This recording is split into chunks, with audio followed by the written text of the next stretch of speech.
Oh, I guess he had some. What's that? Do we want to give her a minute? Shoot. I mean, okay, yeah, we got a full house. All right, the time is 7 o'clock and we are back in open session. So at this time, I ask everybody to rise and participate in the Pledge of Allegiance. Pledge allegiance to the flag of the United States of America and to the republic for which it stands, one nation, under God, indivisible, with liberty and justice for all. Fun to see everybody here. Before we get started, I do just want to make a note. Our community probably noticed that a discussion regarding the Willow Springs property is not on the agenda tonight. We are missing 2 board members tonight and want to have as many people as possible. So this will be placed on the April 2nd meeting for further discussion. All right. At this time, I will open the public hearing, proposed reduction in force of teaching positions. Do we have anyone wishing to speak? No? All right. Seeing as there are no comments for the public hearing, may I please have a motion and second to close the public hearing? So moved. Second. Great, thank you. All right. Oh, roll call? Member Alvarez? Yes. Member Dillon?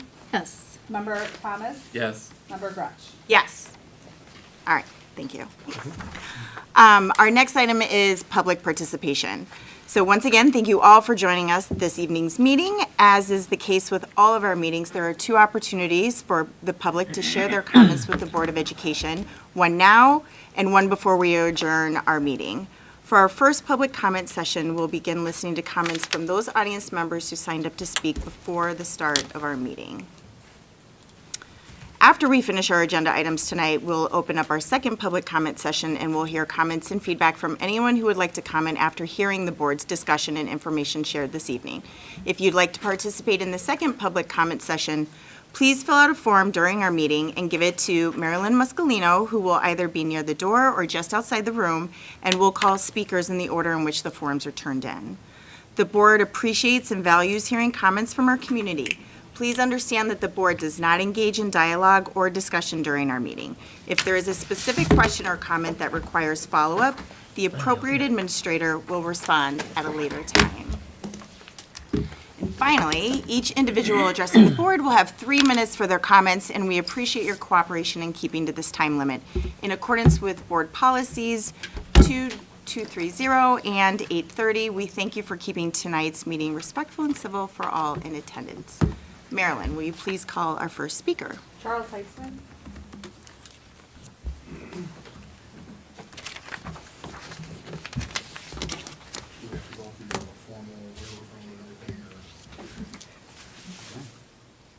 Hi, my name is Chuck Hitzman. I am a parent of a junior and a freshman.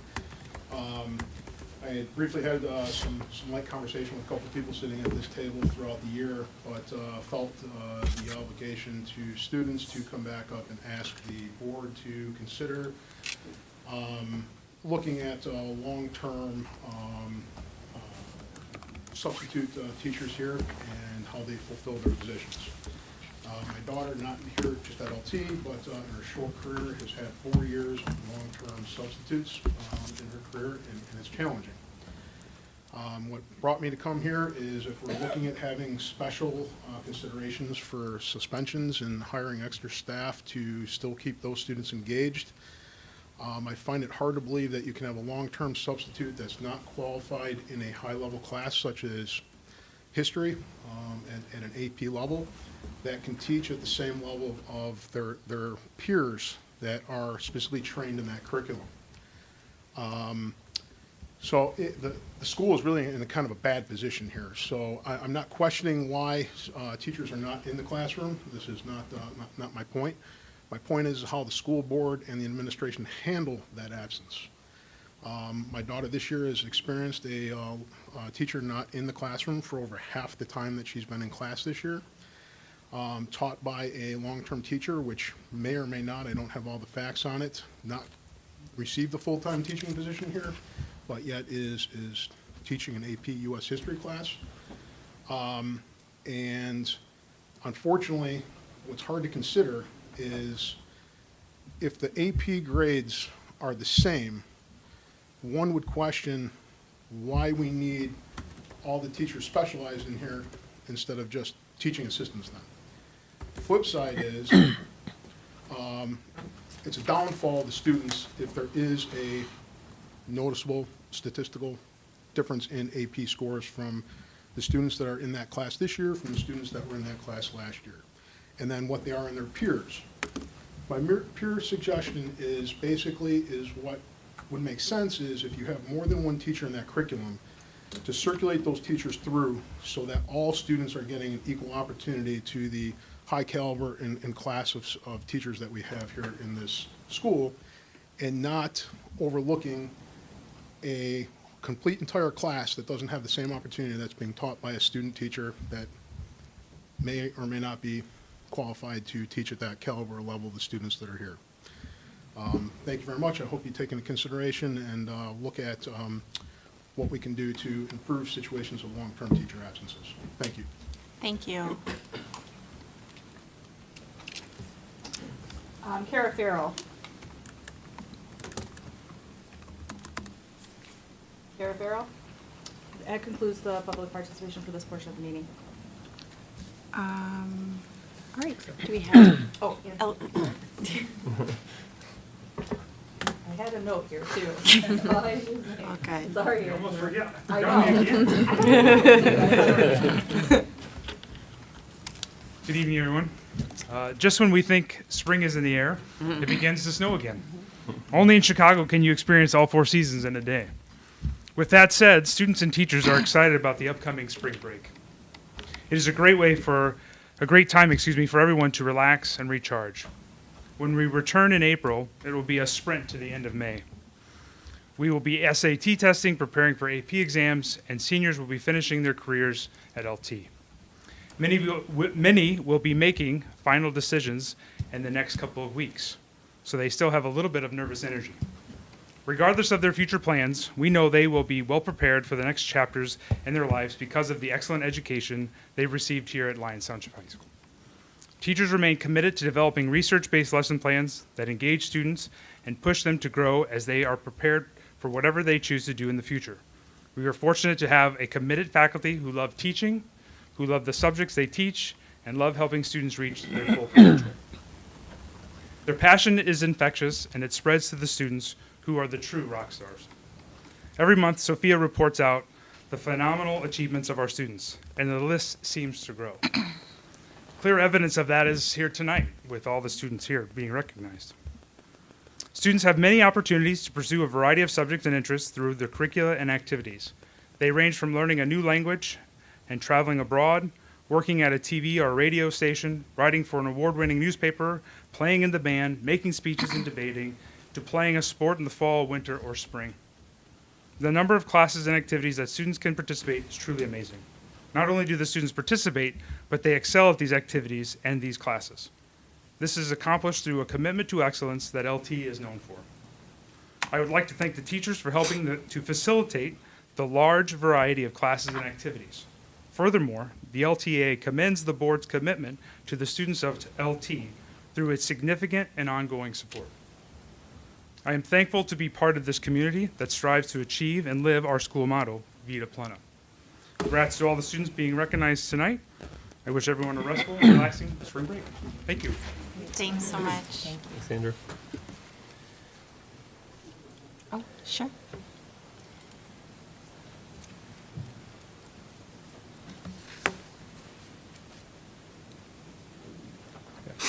Sophia. Okay. So that concludes our first public participation opportunity, and moving on, we'll have our student rep report from Sophia. Thank you. So first of all, happy Women's History Month. For athletics, spring sports are underway. Special Olympics blue basketball played 2 great games at state. Girls water polo won against Tinsdale South. Congrats to Nora Ezike for being featured on the Hillgrove Avenue magazine. And congrats to Leigh Farrell. She tied the school indoor pole vault record of 3.36 meters at the York Invitational. Girls lacrosse won their home game opener against Lockport, and congrats to Nick Strayer. He was the runner-up in the mile run at Proviso West. For school activities, Student Council ran the blood drive, where 81 units of life-saving blood were donated in the Vaughn Gym, which equates to 243 lives saved. We also hosted STEM Day, which included a variety of speakers from all backgrounds of STEM to share more on their experiences in the STEM work field and their career paths. There was also a Black History Month celebration with opportunities to listen, see, and experience musical performances, motivational speakers, dancers, and performances by LT Steppers. The College and Career Center hosted the College Fair with over 150 institutions and the Career Week at North Campus to highlight various career paths. For club activities, I'm sure you can assume I start with Model UN. Model UN hosted Lyman on March 2nd, and we hosted over 500 delegates from 35 different schools across the Midwest. I also got Antonio Guterres, the Secretary General of the United Nations, and Dr. Tedros Adhanom Ghebreyesus, Director General of the World Health Organization, to make personalized videos to address our conference. Cyber Defense Club placed first at the Cyber Fire competition at College of DuPage, beating out all college-level teams despite being the only high school team and the overall smallest team. Lyons Latin Dancers has 3 more scheduled performances and has mastered 2 dances with 1 more left to learn this year. Operation Snowball went to Camp McLean last weekend with over 140 participants for their annual spring retreat. The Junior Class Board has an upcoming Chipotle fundraiser. Business Professionals of America competed at state and had 9 people qualify for nationals, which will be held from May 10th to the 14th in Chicago. New clubs are being introduced this quarter, including the World Religions Club. Battle of the Books hosted their 2nd annual competition and placed first against Marist High School. Greek Club hosted their annual Olympic Games, and Mr. LT hosted a car wash and ran their annual show over the past weekend and raised over $6,500. Special congrats to Alex Edwards for being named Mr. LT. Save Promise Club led Save Promise Week. Theater hosted the Donna Mavros Festival of One Acts with 4 comedies and hosted auditions for Tens by Teens and 24 Playfest. And French Club hosted a cheese tasting. And that's all. Happy spring break. That's all. So impressive. Thank you so much, Sophia. I appreciate it. So then we'll turn to Dr. Waterman. Thank you. And as always, Sophia does a great job of sharing everything that's happening here at LT, and there's always so much happening. I want to start with just a brief reminder to the board that, as I do every month, in your packet you'll find a memo that provides the monthly FOIA report since our last meeting in February. And then the real fun part of my report is recognizing all of the students and staff and parents that are in our audience tonight. We get the chance to do this each quarter, where we identify some student groups that have excelled even more than all of our other student groups that excel a lot anyway. So it's just so much fun to do. We have a large crowd tonight, and we're here to honor our national speech and debate semifinalists, and then all of our IMA All-State Recognition awardees in band, in choir, and in orchestra. So without further ado, we're going to come up and talk a little more about who we're recognizing here tonight. So we're going to start with our National Speech and Debate semifinalists, and I'm going to invite our sponsors. We have Tom Slantek, Maria Ricker here to share a little bit more. We're missing Joan Cushing, was not able to make it tonight, so come on up. But while they're walking up, I want to take just a second to thank all of our parents that are here. As we get into the recognition program, the one thing that's really important is we know that the success of our students is not possible without such supportive, amazing parents. And students, please give your parents a round of applause.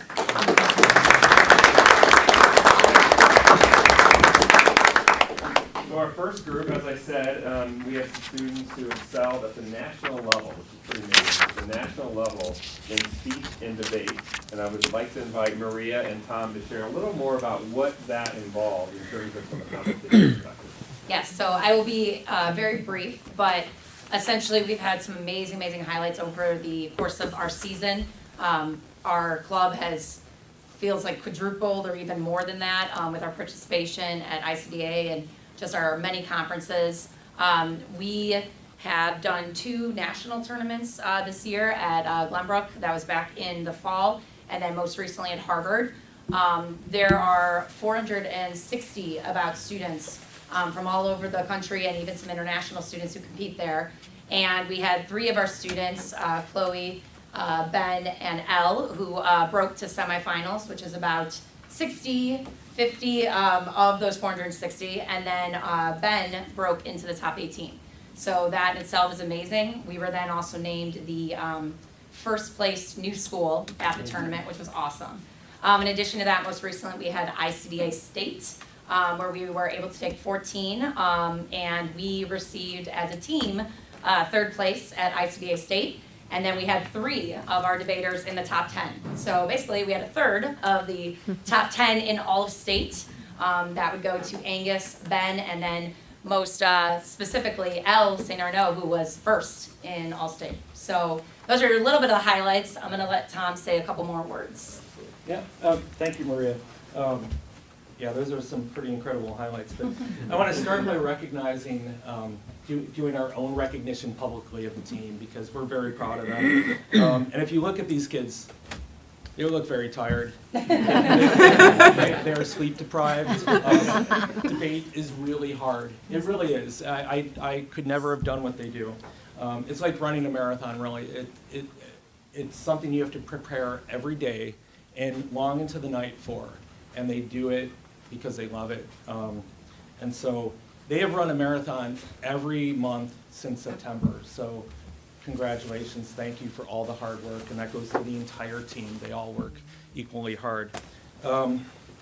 Next, I want to actually pay recognition to the LT School Board, because my 20 years as a coach of the debate team, you have always supported our state and national competitions, and we are very grateful for that. In fact, ironically, the team is here tonight because many other schools in the state have stopped competing at the IHSA state competition because of budget cutbacks, and thus IHSA eliminated debate from its championship series, which is really disappointing because for the past 2 years, Elle has been in the finals. Last year, I believe, getting 4th place. And I was certain with those 3 kids who graduated, you would have been first in state this year. But anyways, so what we did this year is we sought out national tournaments, and in lieu of the IHSA, and we did very well. As you heard from Maria, we did very well at nationals, and now we're taking these forward to the national championship at the University of Kentucky. So thank you to the LT School Board for supporting not just athletics, but our academic programs, so that all LT kids can pursue their passions. The LT debate team is really grateful, and we're up to the challenge. Thank you.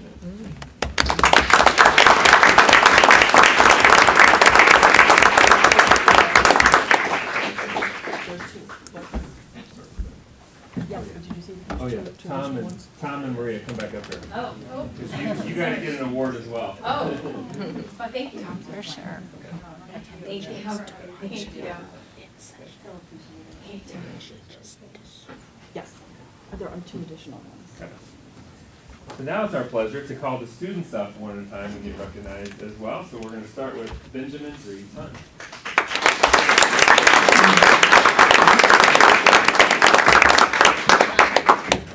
Next is Chloe Lansbury.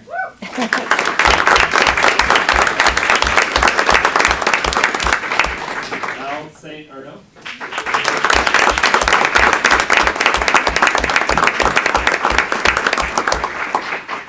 Angus Allen.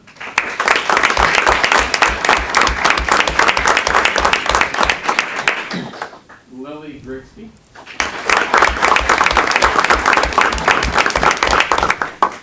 Ian Bakai.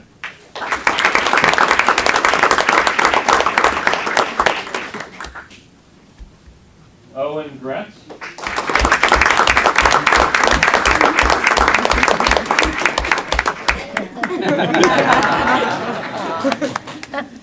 Blake McCracken.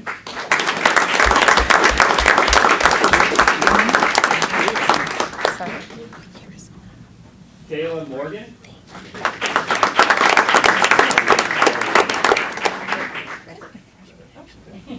All All right, how about a round of applause again?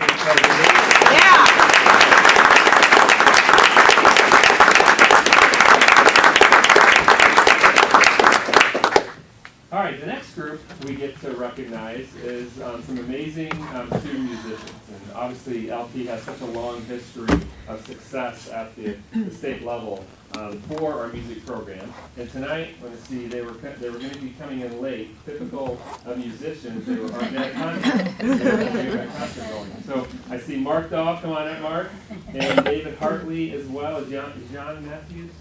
Yep, Jan, come on up. And I'm guessing John was still at the. John's doing his thing. He's doing his thing there. So each spring, we take the opportunity to recognize our student musicians who succeed at the state level through IMEA.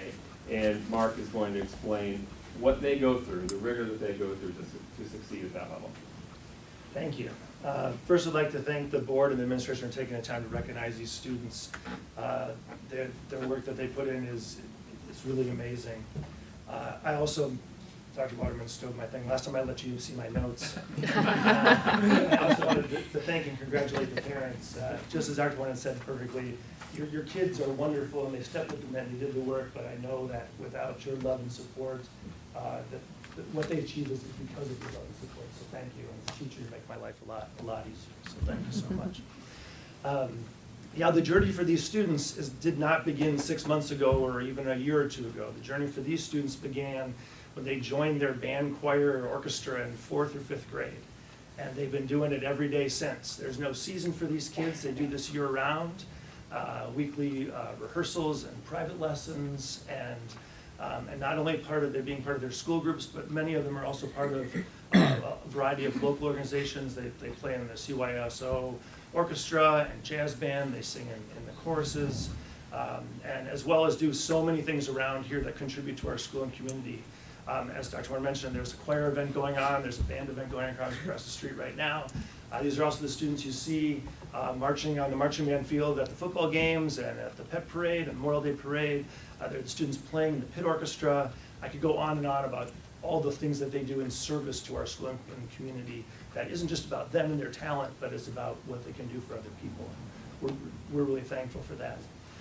So they've been, again, in 4th or 5th grade, and that dedication that they've shown for all that time. How many students are able to stick with something for that many years, and without that kind of constant enrollment and participation, they would not be where they are today.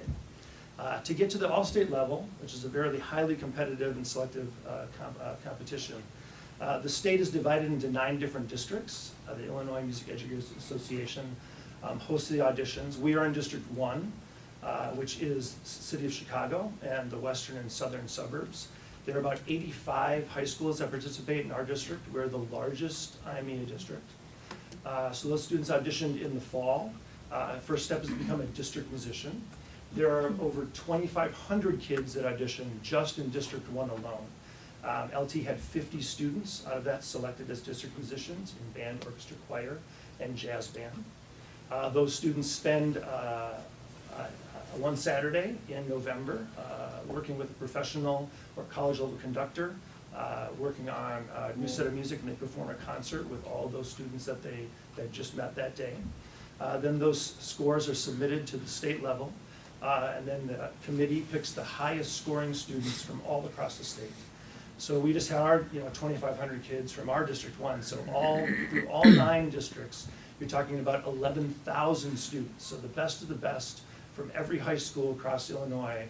That's 11,000 kids that these students, these 15, have been selected for in the all-state band, choir, orchestra, and jazz band. That invitation means they come to our state convention, which is in beautiful Peoria, Illinois, in January. It's a perfect time to visit Peoria, where they spend 3 days working with professional level conductors, and again, that experience culminates in a concert there at the Civic Center. Students, want to thank you so much for your hard work, your dedication, your contributions to our school and community. You make your teachers proud, you make your parents proud, you make your school proud, your community proud. So on behalf of us, please help me thank all of them.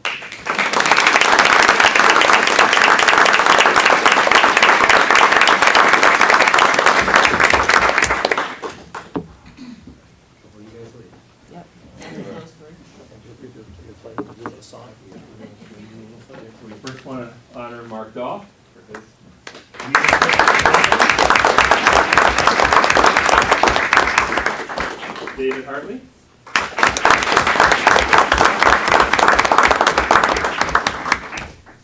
And Jan Matthews.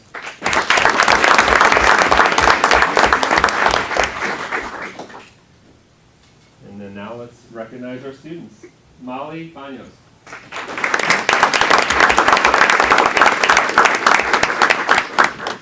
Xander Buckhalter.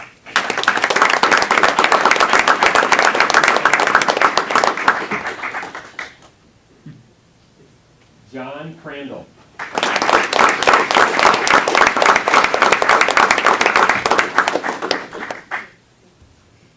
Grace Kovacs.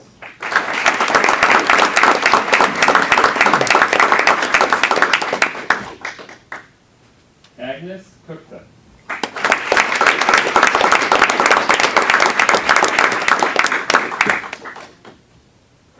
Sophia Magana.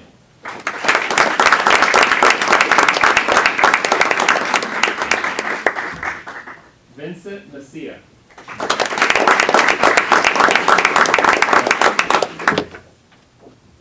Josephine Mensick.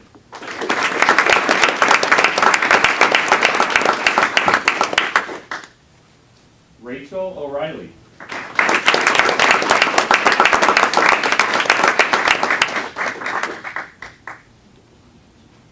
Kai Worlinski.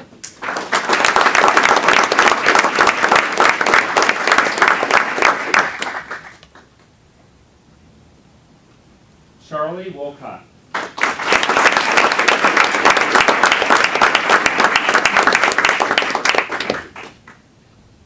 Okay, how about a round of applause for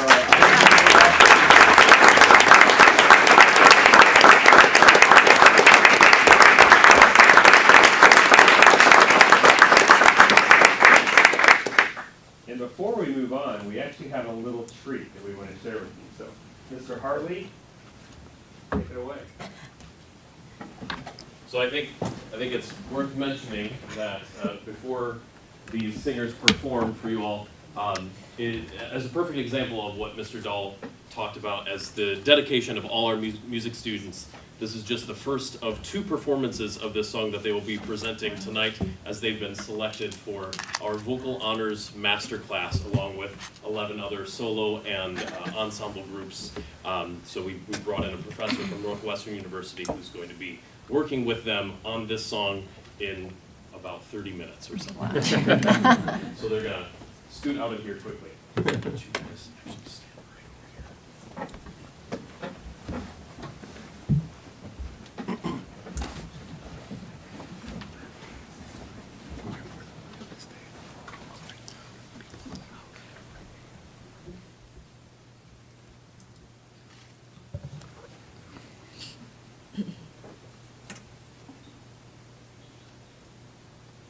Hi, I'm Isabella Greco. I'm Molly Dennis. I'm Rachel O'Reilly. I'm Jayla Morgan. And we'll be singing All the Way Home by Sarah Cortell.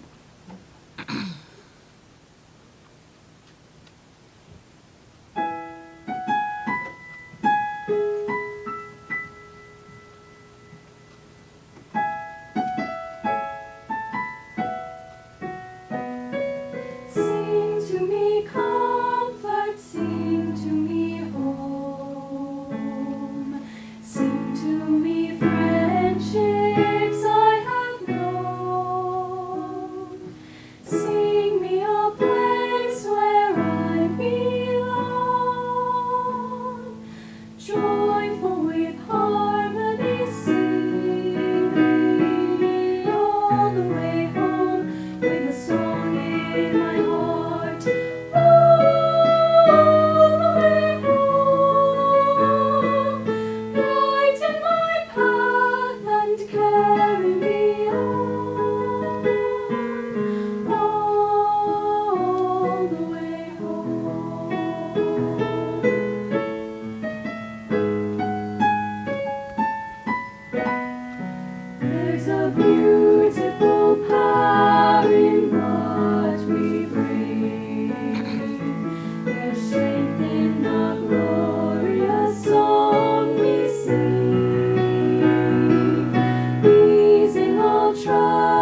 I don't know how to follow that, but I'll try to wrap this up. So again, how about a huge round of applause for our debate?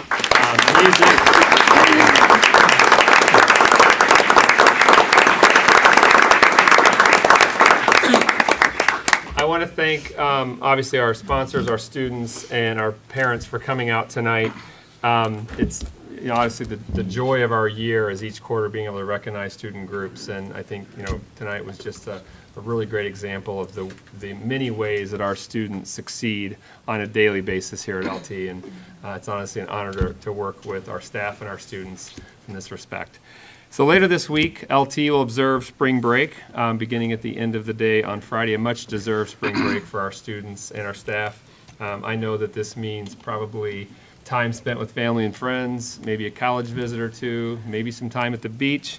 But either way, I hope everyone gets some rest and relaxation over the next week and then comes back ready to go in April for the sprint to the finish and all that comes along with that. So thanks again for coming out tonight, and that concludes my superintendent report.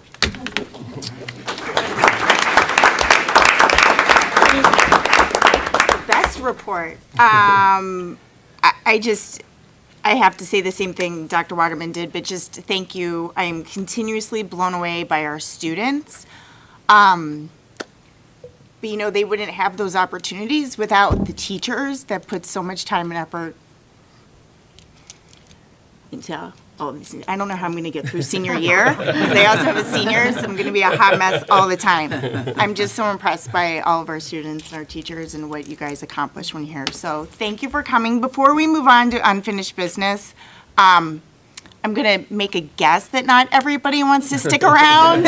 So we'll take a beat. If people want to, you're more than welcome to stay, truly. But just in case. Might have some things to do, right? Just a few other things. Performances to Yeah, for sure. Go, go, go. Yeah. I don't think you're part of the.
Oh, well, we have Elvia.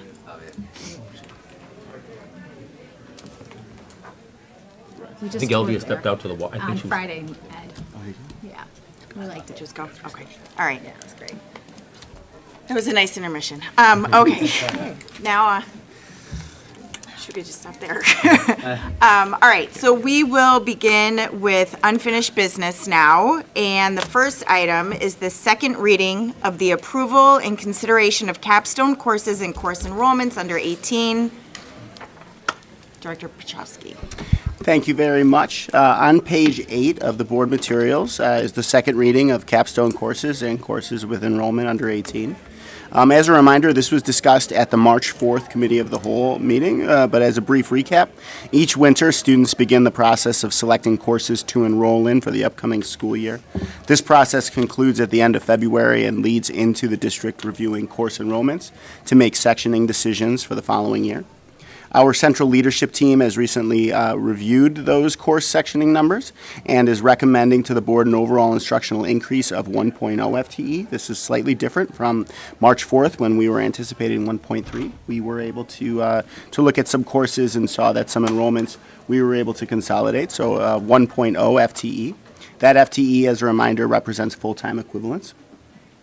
This sectioning represents course selections for the 3,781 students that are currently registered in Infinite Campus with requests for next school year. In comparison, we currently have 3,703 students that are registered with courses for this current school year.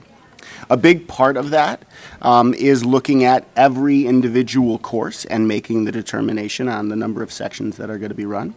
And this evening, we are presenting the board with a review of capstone courses and courses with enrollments under 18 per section. Both of these reports will be recommended for approval at tonight's board meeting. Capstone courses are courses that have been determined as a final course within a well-defined multi-year course sequence in a department. They're reviewed by the central leadership team and the Board of Education each spring, with special consideration given with regard to enrollment. If possible, and given appropriate enrollment, the district will recommend that a capstone course is run during the school year to allow for students to complete the full course sequence. A list of capstone courses has been included for the board for review, and there have been no changes from the March 4th Committee of the Whole. I'm happy to answer any questions that the board may have about capstone courses at this time. So Ed, I'm sorry, I wasn't here when we were discussing that, and so I was just curious a little bit more about I know we've gone through this exercise before, but refresh my memory a little bit when we decided, so the world languages one kind of just jumped out a little bit at me, and that we have some, for example, French, we have a smaller number of people who are interested in the AP course versus the level 5 French. So how is it that, and I guess what I'm trying to understand is because my understanding of how AP is taught is it's generally pretty different. It's a lot more intense than a typical level 5 course. So I'm just trying to understand a little bit more why or how we think that we can be effective to our students if we are able to put them in the same class? That's an excellent question, and for all of our languages, with the exception of Spanish, it is something that we face every year in terms of students who matriculate through the system and get to those upper level classes. And ideally, we'd love to be able to have a healthy enrollment in each of those levels and be able to run them separately. Unfortunately, that's not always the case when we have classes in French, Italian, German, and Latin. So we do have to combine them. The teachers that we have within each of the languages, with the exception of Spanish where this isn't necessary, are all very skilled and versed in creating those hybrid sections when needed.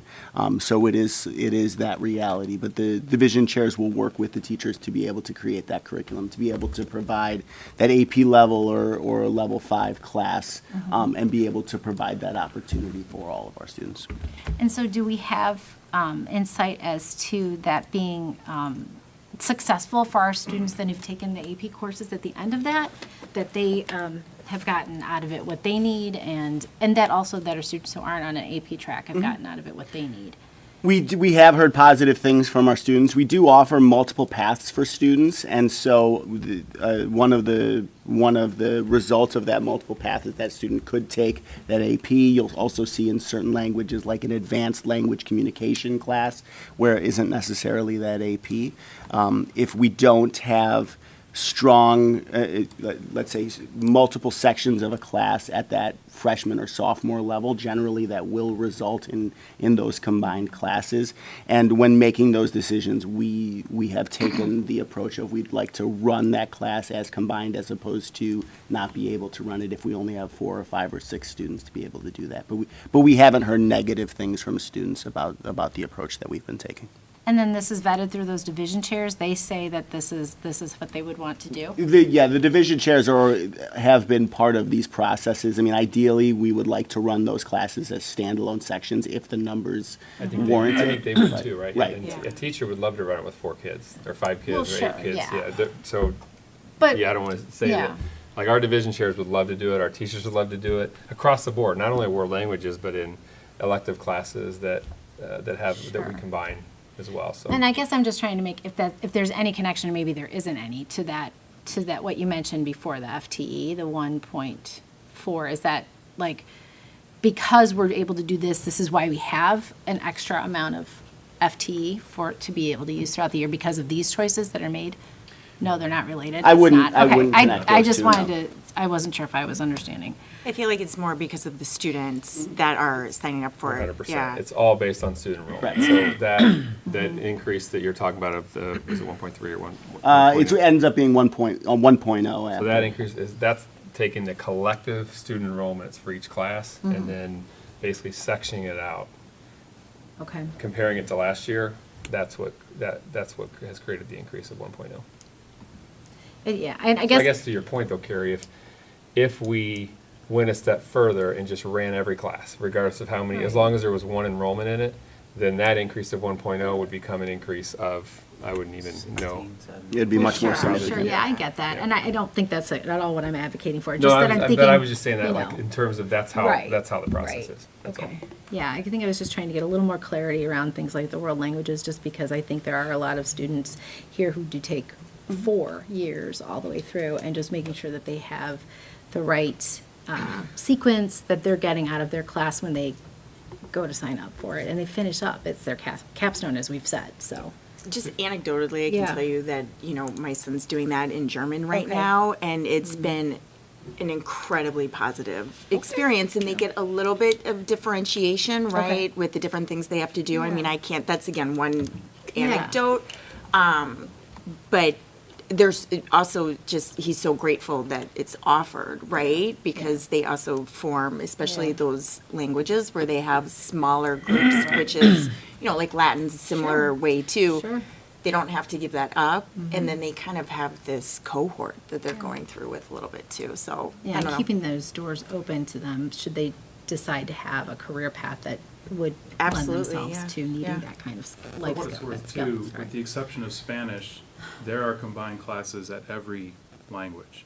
So freshman, like German Prep and German Excel are always together. French 2, Prep and Excel are always together. Italian 3 and AP are always together. So this is nothing new for the teachers or for the students. It is a way for us to offer the languages that we do offer at levels that students wish to be challenged at. So for them, they don't really see this as much of a challenge. I know when we've had to look though, especially at the higher end, our concern is when the freshman numbers are really low, we want to be able to offer that all the way through. And that's our desire always, is when a kid starts, that we're able to run it all the way through for you. I 100% agree with the philosophy and appreciate if you're working 3 years on a track that you should have the opportunity. I think that's a lot of what we're all about, is making sure our kids have those opportunities to finish up and go on to the next challenge in their life. The only question I had actually was related to the Advanced Placement Act and requiring enrollment in an advanced class if they test at a certain level or exceed at a certain level. Did you see any, and I know there's legislation out there that's supposed to be discussed, I think, on Thursday, to variations within that law. Did that have any impact on this enrollment for some of these courses, or no? I would have to look at it specifically. I know, well, technically for languages, no. Not languages, right? But English, for math? your core English, math, science, social studies. We have just started to look at that data because we had, I believe about 80% of the students who were recommended for a higher level did take that placement. But we also realized that many of them were naturally going to do that anyway. So going from Chem Excel, you automatically get placed into AP Physics 1. So that was a part of that, but it's also an easier one. So I know Christine and I have begun to look at that data. We're kind of waiting for everything to kind of settle. But ultimately, though, we thought it was pretty productive, and we had good conversations with our associate schools and also through our counselors of making that initial recommendation to move up if they were meeting state standards and had a higher level to move toward. Set like grade, okay. Yep. Okay. Interesting, thank you.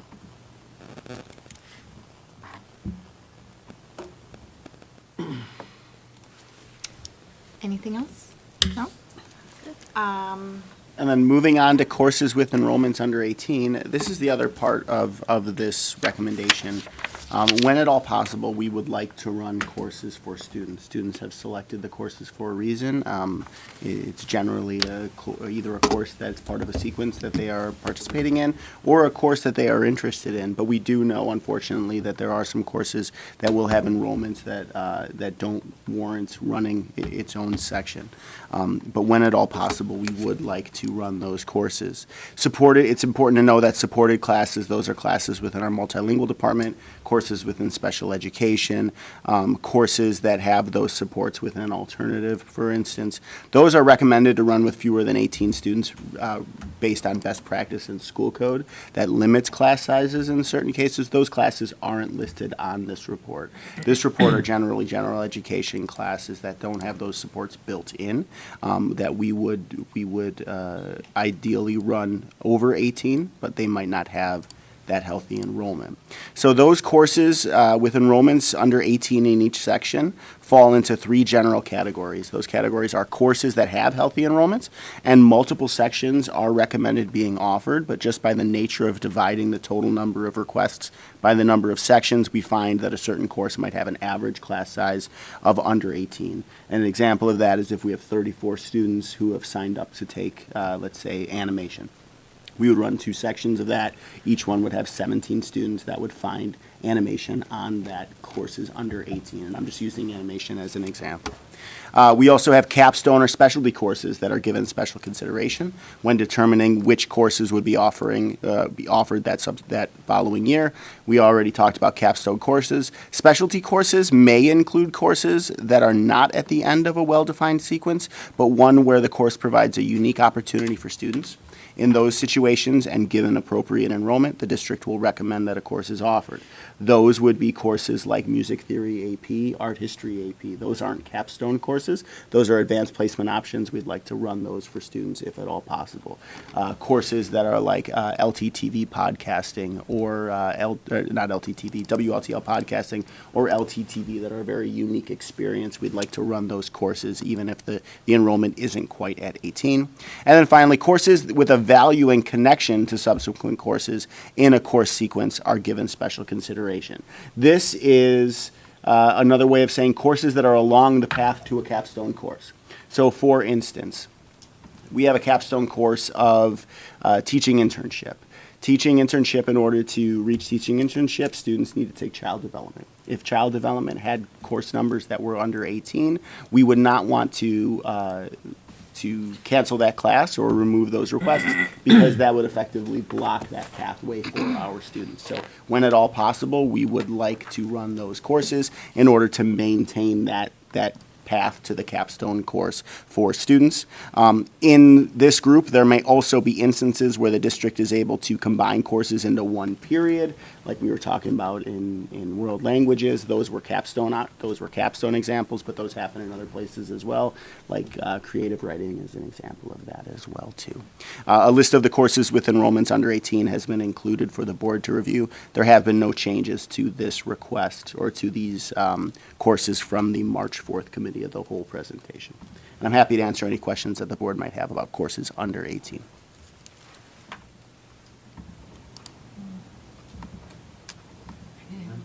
No questions? Nope. Yeah, all right, great.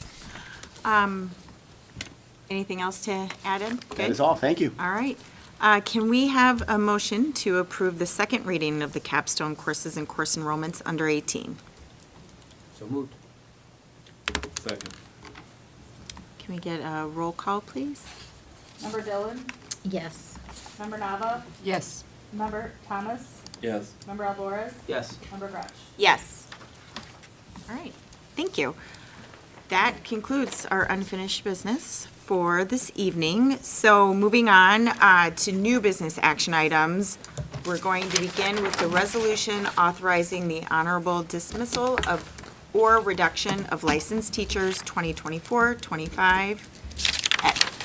Thank you very much. Each spring, we bring these resolutions to the Board of Education as we are making staffing decisions based on the course sectioning and overall FTE allocation that we just discussed. This year, we do have a resolution authorizing the reduction of force of 5 licensed teachers. In 4 of the 5 cases, these are teachers who were hired as replacement staff members for leave of absence positions. And then we also have a part-time position where that part-time opportunity does not exist next year. So this information is on pages 14 through 17 for the board to consider. But we are recommending the board adopt that resolution authorizing the honorable dismissal under section 2412 of the Illinois School Code for the licensed teachers for 24-25. I'm happy to answer any questions the board may have. No, I don't think so. No? Yep. All right. Usual. Yeah, we go through this, so. All right, can we have a motion to approve the resolution authorizing the honorable dismissal or reduction of licensed teachers as presented? So moved. Second. Thank you. Can we get a roll call? Member Nava? Yes. Member Thomas? Yes. Member Alvarez? Yes. Member Dillon? Yes. Member Gretsch? Yes. Thank you. All right, and next we're going to move on to the instructional aid paraprofessional staff employment recommendations for 2024-25. Thank you very much. Similar to the action item that the board just approved, this is a recommendation regarding instructional aides and paraprofessionals for the upcoming school year. At this time each year, we release all first-year instructional aides. This is done because we do not know at this time what our complete staffing needs for this employee group will be for next year. The majority of our paraprofessionals work within a special education environment, working with students with special needs, and oftentimes the overall need for this work group is determined through IEP meetings that are and the placement of schedules, student schedules during the day. This is currently ongoing. When complete staffing needs are determined, we will return to the board with recommendations to reemploy the paraeducators per the negotiated agreement. At this time, we do have 11 first-year paraeducators that we are recommending the release effective the end of the school year. Should there be sufficient positions to recall these paraeducators, we will recall them over the summer in the order in which they have been hired. And with the opportunity to return to a position for the upcoming school year. Information about this can be found on pages 18 through 21 of the board materials, and I'm happy to answer any questions the board might have at this time. I appreciate you always walking through kind of this process because it's very procedural. Could you remind me, though, around what time? Is it throughout the summer that they might get calls back? Is there a particular time? We will usually start towards the end of June, beginning of July, working with special education to make sure that we have the need. Typically with this work group, because of people who may have teacher licensure that have found teaching positions in other school districts, or due to retirements, there is typically that need. We don't have a crystal ball, so we can't say if that's going to be the case year in and year out. But generally speaking, towards the end of June, beginning of July, we have a good idea, and we can start recalling staff members at that time. Great, thank you. And you guys have conversations with them before they go to say, listen, this is where we're at right now, but we want you, if you can, hang on a little bit longer. We'll have our staffing figured out, because I imagine there's a lot in here that we would like to Absolutely, absolutely. And that is part of all of the hiring discussions as well, too. We let them know with first-year paraeducators as well. Before they even come on board, they know that this is how it goes. Yeah, that's good. Anybody else? That's good. All right. Can we have a motion to approve the instructional aid paraprofessional staff employment recommendations for the 2024-25 school year as presented? So moved. Second. Thank you. Could we do a roll call, please? Member Thomas? Yes. Member Alvarez? Yes. Member Dillon? Yes. Member Nava? Yes. Member Gretsch? Yes. All right. Next, administrative staff contract renewals for the 2024-25 school year. Ed. Thank you very much. Each year, we bring to the board employment contract recommendations for the following school term. And then on page 22, we have the names of the administrative staff, the 20 administrative staff members we are recommending for contract renewal for the 2024-2025 school year. I'm happy to answer any questions that the board may have.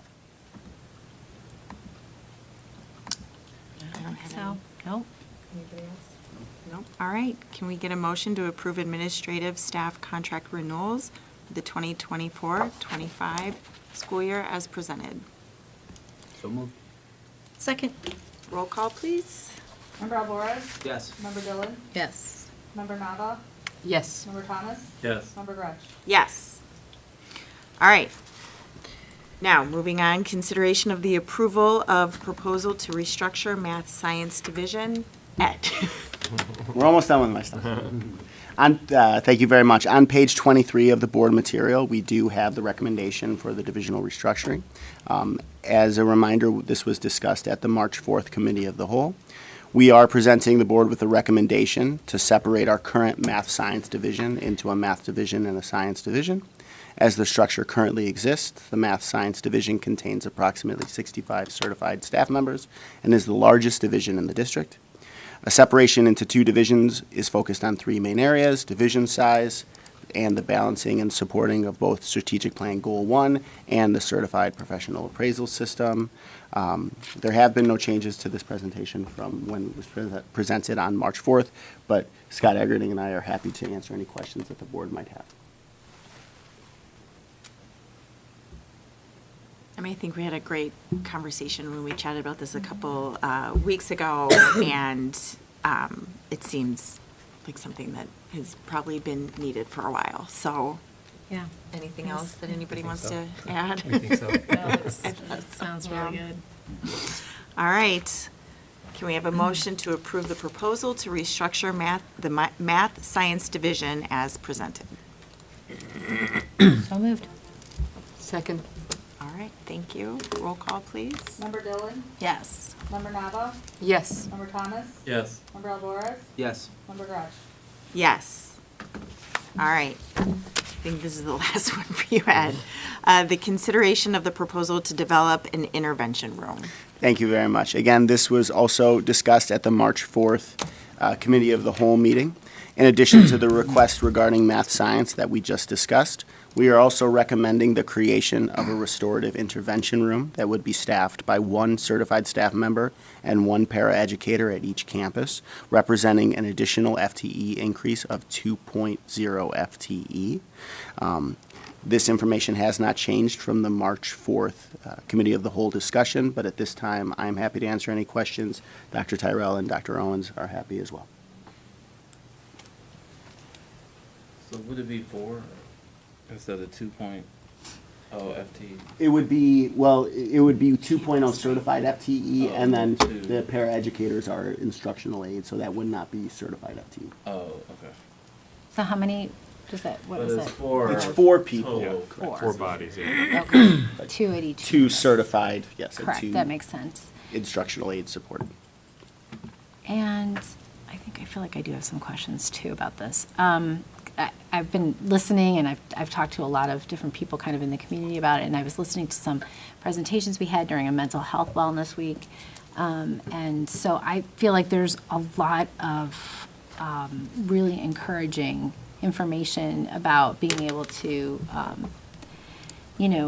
keep our students here in school and impress upon them the ability to have supports that are here in the school for them to get through the school day, to get them through to graduation. But I was just wondering if there were, and I think you guys probably did have some discussion about it, but remind me again to, The types of like infractions that we're talking about, these are not like, these aren't like dangerous to our other students, student body. This is, these are things that are, maybe you can explain a little bit more like what types of things we're talking about. There really would be kind of 3 categories of students that we would be supporting in the intervention room. Right. And really, we could branch out from there as well. But it would be a replacement for out-of-school suspension, so students that engage in behavior that would typically result in out-of-school suspension. Those would be physical altercations and also drug offenses, and then safety-related incidents. If something were, and we've talked a lot about a replacement or an alternative, right? We want to significantly reduce the amount of out-of-school suspensions that we have, reduce the amount of exclusionary discipline. But if something was significantly extreme, this may not be an option as a response to that type of situation. So, an example of that, drug sales, right? Something that we would be having discussion about utilization of kind of a maximum days of out-of-school suspension, or even discussion regarding potential alternative placement. So there will be some instances that the intervention room would not be used, and so there would be some situations that we wouldn't use it as an alternative. The second group that we would use the intervention room to support are those that are assigned at this point in time in school suspensions. So those could be the result of one singular disciplinary infraction, or it could be a result of some attendance that got to a progressive situation where then we had, an in-school opportunity because of multiple days attendant, unexcused absences, or missed Saturday detention. So there could be some instances that would be a result as well. So out-of-school replacement, in-school replacement, and then what we're really excited about is the proactive work that we can do in a space like that with somebody who has the certification, the Type 73 certification, but also has a background and expertise in restorative practices. And the theory would be, if we can do some of that proactive work, hopefully we'll see less of those behaviors that would have resulted in in-school or out-of-school suspension. And then there'll be follow-up work done as well. So I guess there's kind of a fourth category of students that the intervention room specialist would be working with. And those are students that maybe have spent some time in the intervention room following it. An incident that would have resulted in school or out-of-school suspension. Those students will be supported by the intervention specialist and on that individual's caseload, so that we could have continued follow-up with the students throughout the course of the year. So it's not just hey, we're going to spend some time together during this period of time. There'll be strategic follow-up as well in supportive fashion with those students as the semester and year progresses. And I appreciate that's what the point of clarification is for the type of person that we're hiring for this, is that Type 73, you said, right? Yes. That they have behavioral specialists, that they understand the mental wellness part of it. They're not just general, like, educator kind of. Absolutely. I mean, we're going to be looking for someone who has expertise in that area, but we're also going to be developing a plan that's super collaborative and team-based. All of our work, like our student support team members, will be involved in that space, working closely with the specialist and providing support to students who do spend time in that space. So just because we're going to have a specialist in that space, that doesn't mean that the other team members, counselor, assistant principal, associate principal, social worker, other people will also be spending time with the student, making connections, working with them on restoring and repairing harm, providing social emotional support, and then we'll have individuals providing some academic support as well. So kind of in a nutshell, the way that I'm, from our last conversation and, also listening to a lot of people have questions in the community, the way that I'm thinking about it too is, this is actually, it's supporting our students, but also accountability for our students too. You don't necessarily just get to have time out of school to do whatever happens when you're out of school, right? So they're in an environment that requires them to process what got them there in the first place, that's supportive with people who know what they're doing, but they also are not just sitting there watching a clock, waiting to punch out at the end of the day like an in-school suspension or anything like that too. I mean, that's some of the conversations that I've had is people have asked a lot of questions. That's right, Jill. There's actually a higher level of accountability that's how when I feel students about it. are thinking about the harm that was caused to an individual, to a class, to a school community, and have time to process through that, right? To think about it, to reflect, to learn from the experience. And those learning experiences within that space are going to be structured and tailored to the student, right? And to the situation. So there will be a lot of different types of work that's done. Conversations, restorative circles, accountability projects, opportunity for students to reflect, and work with our amazing staff and a specialist who's really has an area of expertise within those practices. And that continued follow-up too, Yes. which I appreciate as part of this. It's huge. It's Yeah. huge. I mean, that's what we do, right? We support with a continued progression, and it's not, okay, an incident occurred, there's a disciplinary consequence associated. And There might be that disciplinary consequence, but there's also an opportunity to learn and continued opportunities for connection and support and follow-up that will exist as well. So if there were life-threatening situations, then this would not be used. It would not. There are other avenues that That's right. the school would continue to use that are beyond this restorative That's right. room. This will not be an option in every single situation, and that's an important distinction to make. There are certain situations that will call for different follow-up on those situations from our administrative team when we're talking about a continuum of consequences. That's right. Yeah, you got something, Tim, go ahead.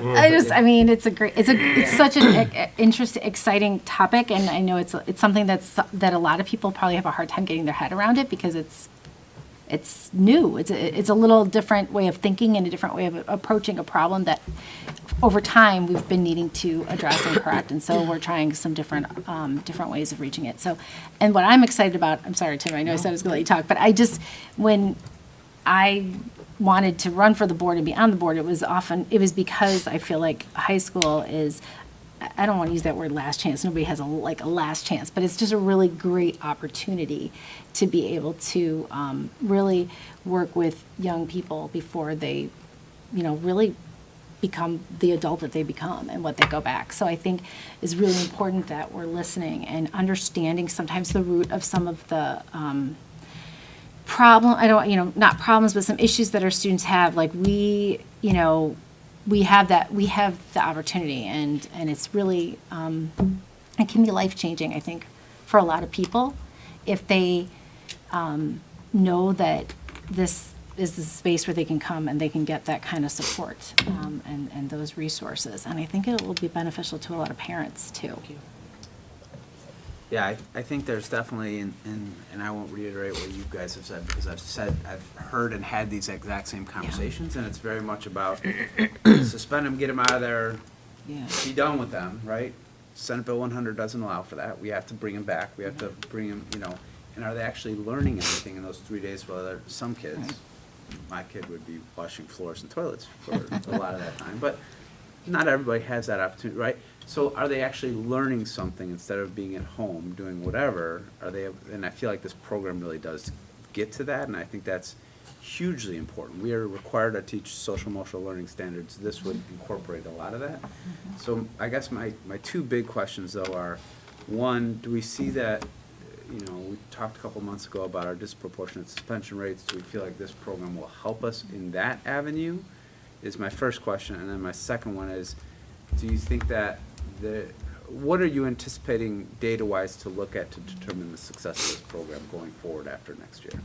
Yeah, that's two really good questions. From a disproportionality standpoint, and please jump in or correct me if I'm wrong, I believe the metric that we're on the state report for is disproportionality within suspensions, out-of-school suspensions.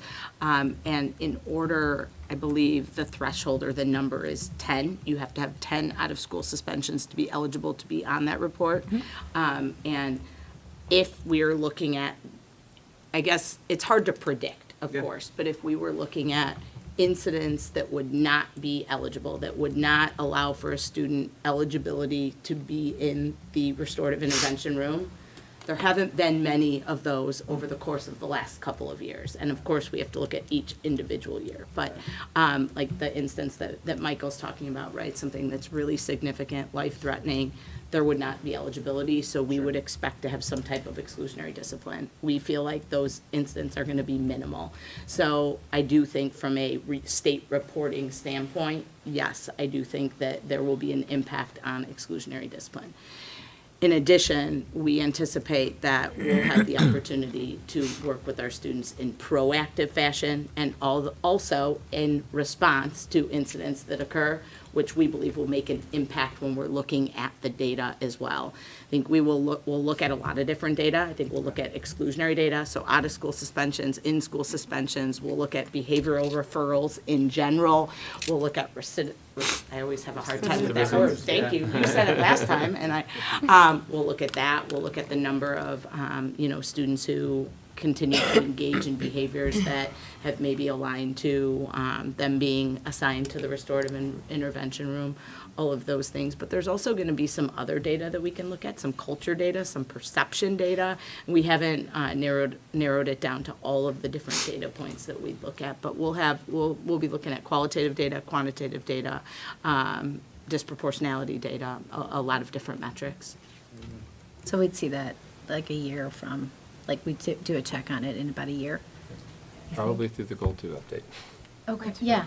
And we would be looking, we look at our discipline data quarterly, so it wouldn't even, be a full year before we'd be looking I at think it was that. said earlier that follow-up piece is so hugely important. I think also ensuring that the success of the program for the 3 days that they're in there, and then a month later, however long, that we're able to capture kind of the essence of what that program hopefully is designed to do in those follow-up meetings. And getting student feedback as well, right? Getting feedback from our students on, we're just in the process of designing a program, and we're gonna individualize that program for each student who's in that space working with our staff. But getting their feedback on what that experience is also gonna be really important for us to look at moving forward as well. Thank you.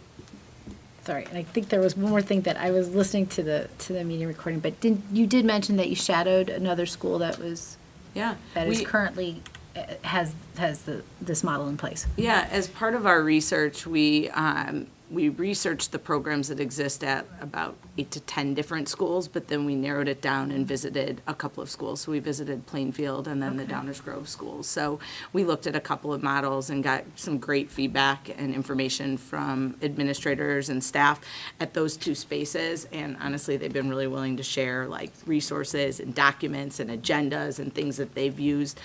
Certainly, it's not necessarily we take things that exist in other spaces and use them here, but gives us a good model as we're creating LT resources, communications and tools for our use in that space.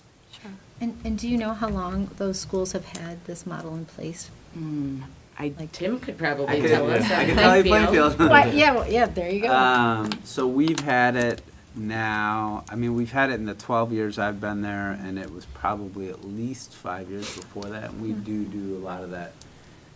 That's actually part of my responsibility, is to track the recidivism rates and to make sure it's working appropriately, meet with them, evolve, do all those kinds of things. So we've seen tremendous benefits from it from our district, I can tell you that. Right, I really appreciate hearing that. And Downers, I would have to get back to. I'm not sure on exactly how long they've had that space, but some other schools have had some for a few years as well. And is this, I don't keep asking, is this something that because reading the proposal that was in the packet was really, really helpful and insightful. Is this something that how or can we make this information, obviously it's in the board packet, but is there another way, or should there be another way that we have this information accessible to the public so they can better understand what this looks like, what this model is about, why we do it? It'll go out this week in board briefs, which goes to our whole community. Do we have this? We'll probably put this on a website somewhere. Do you talk about it in Certainly, and I think it's something that we could add something? into our student handbook, because it would be part of our entire, it would have to be student support section, really. I don't want to call it even discipline, but. Yeah. Because I think it's kind of a more type of situation too. I think, again, it's sometimes, sounds new or what's going on here, but it's like you really kind of want to get at what it is all about. And having it laid out, like here, was really, really helpful. So, thank you. Good point. So, and Tim, you could probably chime in on this.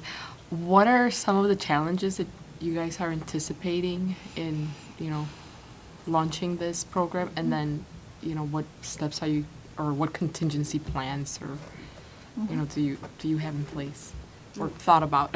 Good questions. Yeah, which As in space. Yeah, good question. Which is always our challenge. Biggest challenges, I think, like anytime you start a new program, right, you want to make sure that you're starting with the appropriate foundational materials in place. Like, what's the schedule going to be? What's the curriculum that we're going to follow? What resources can we develop? What roles will the members of our administrative team play? Like, those are really big things. And even just having conversations with our assistant principals, our associate principals, myself, Dr. Owens, and Dr. Rowe, we've talked about some big picture questions, but we know we have a lot of work to do to develop out and to build out the program. And our first step was really, okay, let's build this proposal, which really was 2 years in the making.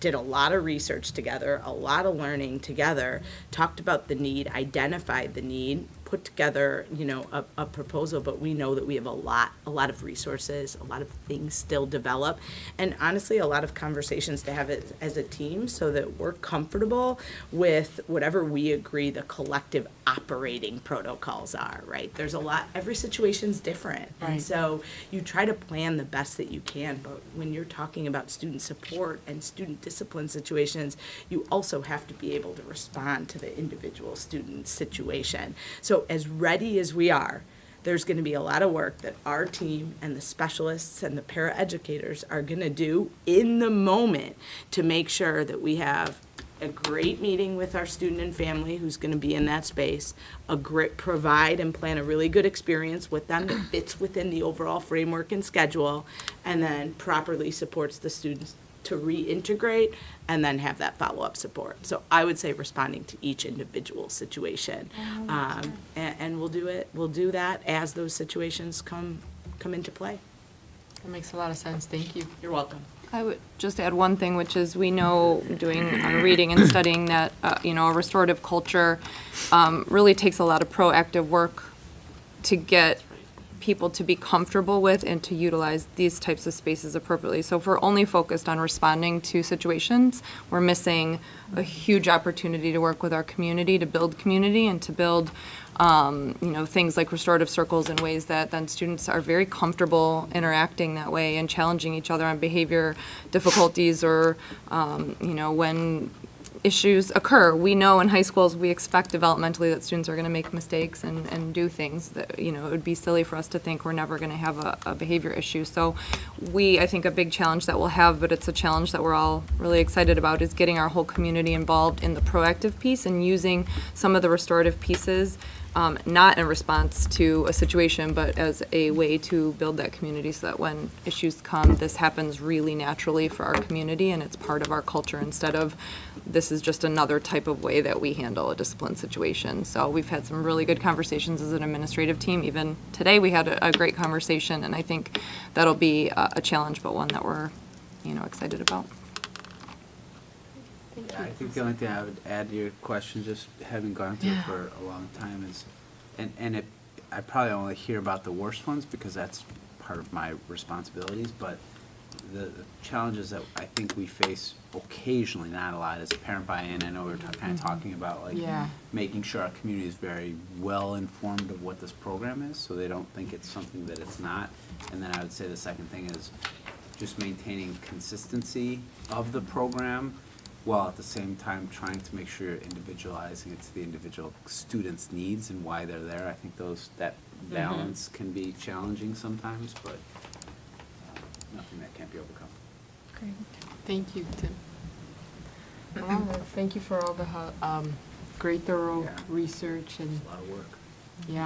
investment in this. So I'm excited to see how this turns out. Same. Get some great applications in. Sounds good. All right, I think we're in a good place to have a motion to approve the proposal to develop an intervention room as presented. So moved. Second. All right, can we get a roll call, please? Member Nava? Yes. Member Thomas? Yes. Member Alvarez? Yes. Member Dillon? Yes. Member Grubb? Yes. Thank you. All right, Ed, I think you're done. The next item is the consideration of the approval of the summer 2024 asbestos abatement results. Brian. Thank you. Good evening, everyone. So what we have here before us tonight are bids that were opened on March 5th for the district. And again, remember, these asbestos removal projects are in conjunction with the potential summer 2024 renovations. And so basically what you're looking at here, you have the bid tab in your documents. And the low bidder for these projects was Sean Brown Enterprises in the amount of $209,000 even. And that includes all of the base bid work and then the alternates as well. Just quickly, so you're aware, the alternates are parts of projects that may or may not be approved by the board later this evening. And so in alternate number 1, removal of asbestos-containing pipe insulation in South Campus tunnels, and it should also say the washrooms. That was actually part of the washroom project as well.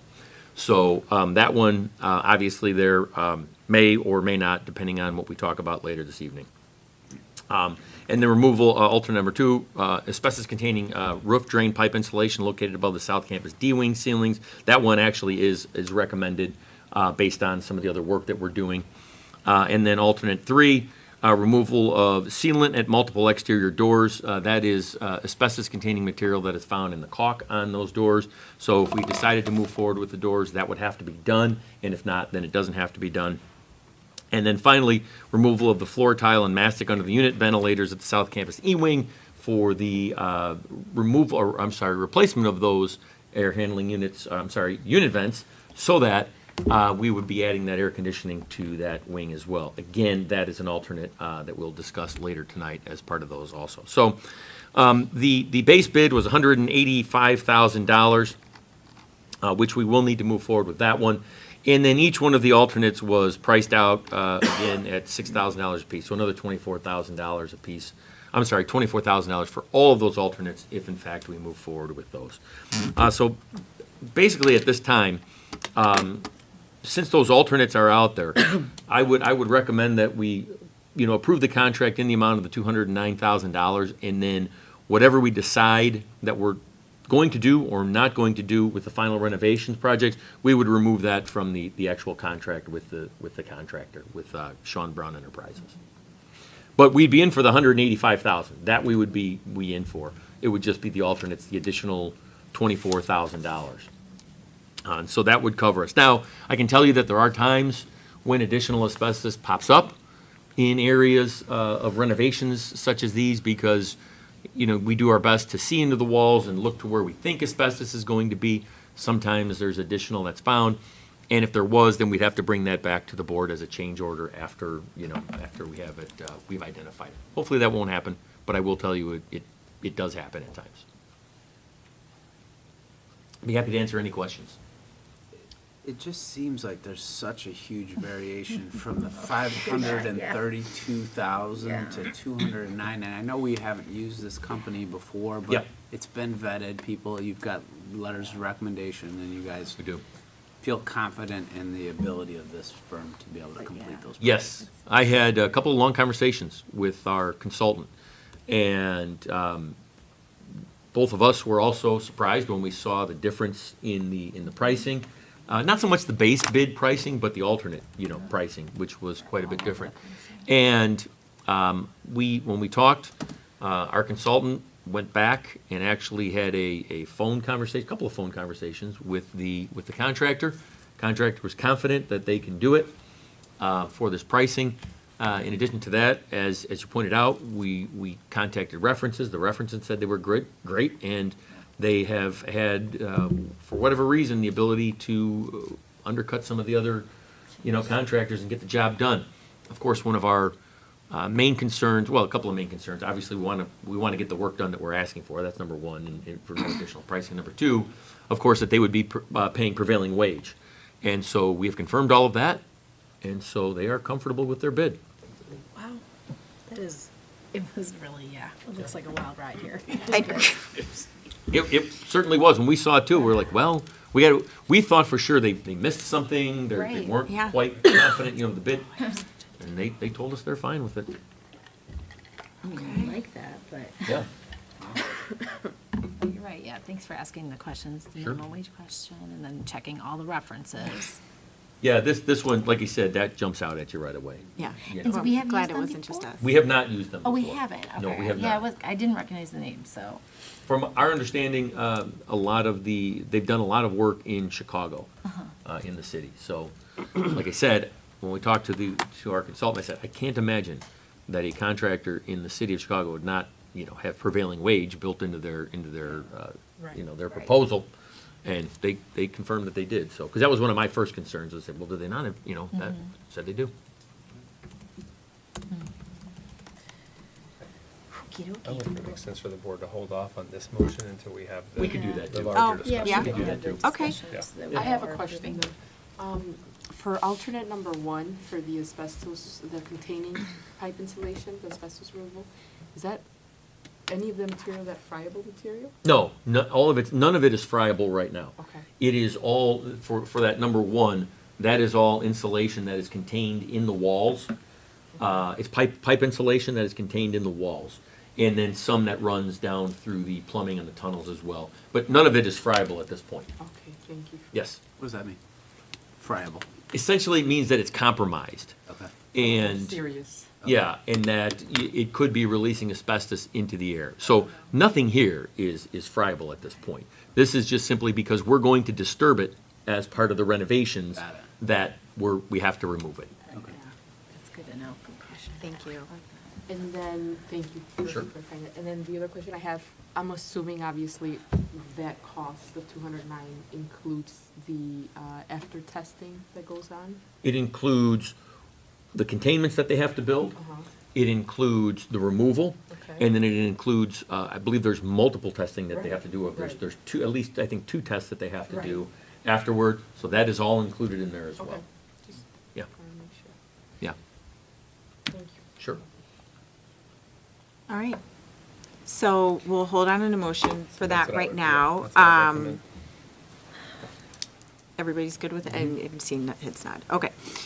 So then we will move on to then our final item. We can come back to that motion, is the consideration of approval of the bids received related to the summer 2024 facilities projects, which impacts this. So, all right. Yeah, I would just jump in to start, and the board had a lengthy discussion on this on March 4th. Reviewed the results of the bid opening from February 22nd. Ed and his team shared their perspective on the difference in the cost projections versus the bid results. So we went through all of that. Also brought updated cost projections for the second portion of Phase 1, which is what we're calling it, the North Campus portion of Phase 1. And then during that meeting, the board asked to see sort of that big picture financially of the bid results, plus the updated cost projections, plus the updated funding sources that Brian had shared at that March 4th meeting. And then discussed just some potential options, right? And I simply reshared that memo that I shared a couple weeks ago, that basically the options the board have available, the 4 options. Shared that with the board. There was a comfort level from the board members who responded, was to build tonight's agenda around option 4, which really did make the most sense in terms of giving the board flexibility in whatever direction you want to go. So it's on the agenda as an action item if that's where the discussion leads, which again gives that flexibility. Then there's obviously the recommendation that our team is making, which includes that base bid. And just as a reminder, that base bid includes the cafeteria and common space construction, the renovation to the music areas as well as at South Campus. And then the alternate 1 is the restroom, toilet room renovations at South Campus. Alternate 3 is the addition of air conditioning in the E-wing. And then, help me out, Brian. alternate Field 5, house oh, it's the lights. pool and the field house Field house lighting, lights, right. And then alternate 2 and 4 are the ticket booths at Metafield, and then the exterior door work at North Campus, which, you know, we would say we would just kick that to next year, which we'll be having other North Campus projects as well. So I'll stop there and see, you know, what discussion the board wants to have. Obviously, Ed is here as well to answer questions, and we'll go from there. Great. Okay, so under cost projections comparison, like the base bid are the first 2 items or 3? The base bid, hold on, you're on the memo, right? Yeah. What page are you on? 138. 38. Got it. So, yes, under the cost projections, the base bid is the first 2 items. Then alternate, the third item is an alternate, and the fourth item is an alternate. Actually, then the renovation of the cafeteria card, that's also in the base bid, right, Ed? The renovation to the courtyard, the cafeteria, yeah, that was also within. So on your list, Michael, items 1, 2, and 5 are all part of the base bid. Then items 3, 4, 6, 7, 8 are all separate alternates themselves.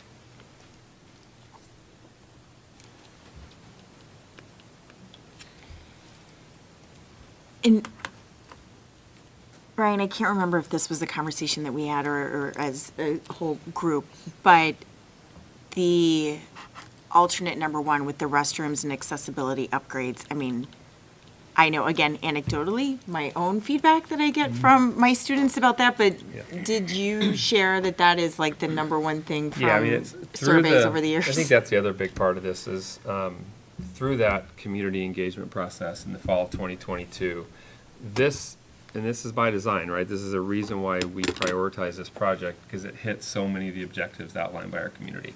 On top of that, and Jen can speak to this as well, but the focus groups we've had with students over the last couple of years, they just talk a lot about what restrooms contribute to the overall experience or lack thereof. And so, just as a reminder, these are restrooms that haven't been renovated since 1956. Like South Campus was built in 1956, so the restrooms are all original. There are a couple new ones that are back by the field house, which are 2005, but most of them were 1956. So yeah, that's, to your point, that's a huge part of the feedback we got.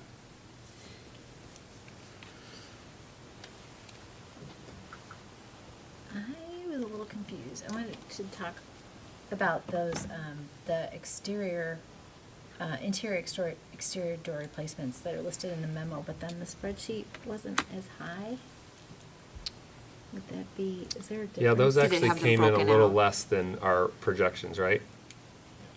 Yeah, Okay. Talk to me talking about about the North Campus exterior door replacements, the cost projections are 750 to 75, but I think the bids came back a little less than that, right? Part of that was all exterior doors, so there's doors at South Campus that are in the base bid, Right. and those were the alternates, so. So some the of that alternate was cost the North is Campus in part. the base bid number. So is that right? The alternate was the North Campus part, the South Campus is already built into the base bid. Okay, so then, so at South Campus, they're getting all new exterior doors, or is it just the, just for the No. area that we're doing? No, there are interior doors. Uh-huh. Most of the work at South Campus are interior It's a doors. majority of it, but there are Yeah. some. There are some on the outside, but they're exterior. But only in the new part, not, Right. it's not a complete renovation of the It's door. about 75 pairs of doors that are life safety items. Right. Okay. And those are already in the base bid. Okay. The bid for the exterior doors, or for the door work that's on here as the alternate, is only for North Campus and only for exterior doors, that's it. Okay, and that's not anything that's new stuff, we need doors. Yeah, we're gonna need them at some point. Nothing, yeah. Yeah, whether it's this year or next year, we're gonna need to do them Well, okay, for the North Campus piece. and I guess that being said too, like, what is their concerns, or are there concerns of the cost projections being much higher next year? What do you think? As far as those, for the doors specifically? I mean, it probably at any point could affect a lot of this, but Yeah. yeah, I was thinking about the doors, just, I guess because I'm thinking of like from the safety standpoint too. Meaning the North Campus part, right? Correct. Yeah, so like, looking ahead 1 year, if the, board decides to include those now or wait a year, what is your guess Right. on? And the conversations that we've had with the contractors around this, they actually carried a little more money in the doors other than that one contractor who is substantially lower because they had to bring a superintendent over to North Campus to babysit this site, so to speak, because they have most of their labor at South. They have to bring a second person over here. So if you already have work going on here, they don't have to bring that second body over here and pay that additional overhead. Okay. And generally, the door work, that's not one of the trades where we saw, these crazy overruns. It's very Okay. specific trades Okay. that we're seeing it in. Yeah. And that's, I guess, what I was wondering is anything that doesn't get done and falls off, like are there any like warning, like this is probably gonna go up like threefold or something? The mechanical's the big one, which we've already kind of updated in here for the North Campus work. Mechanical and electrical generally. Okay. If we add the E-wing AC, where does that put us percentage-wise of South Campus being fully air So what will be conditioned? left after that, there's a handful of classrooms near the gyms. Okay. Just like a smattering of 3 or 4, something like that. And then the remainder of D-wing, which is basically art rooms and tech and that kind of stuff over there. Okay. So that, and then it's done. Yes. That also, the basement has the chiller in there, which allows all that other work to be ready to go. You don't have to do another chiller after that point. That's important, great. So 90%? Yeah, So this probably is more. Maybe more than 90% done with South Fantastic. Campus. Okay.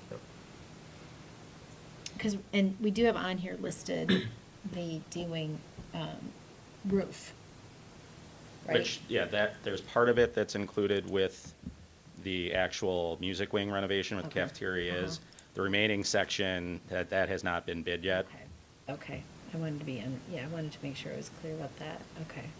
And the reason for that is just, again, don't want to pay a markup on a general contractor when you can just go directly to the roofing contractors to get that Yeah. price. And, because I think a lot of times we've done a simultaneous roof AC kind of combo, that makes the most sense, so if D-wing is still left out, it'll be that section that would also require the roof anyway, so. Okay. Ed, as they talk about the doors, the exterior doors, what are the lead times on those? Do you know? For the aluminum doors, they can be pretty extensive, with several months. So there's also concerns about even getting them here for North Campus and having them ready for the start of school. At least a few contractors express that. For the start of the 24-25 school year? Correct. Okay.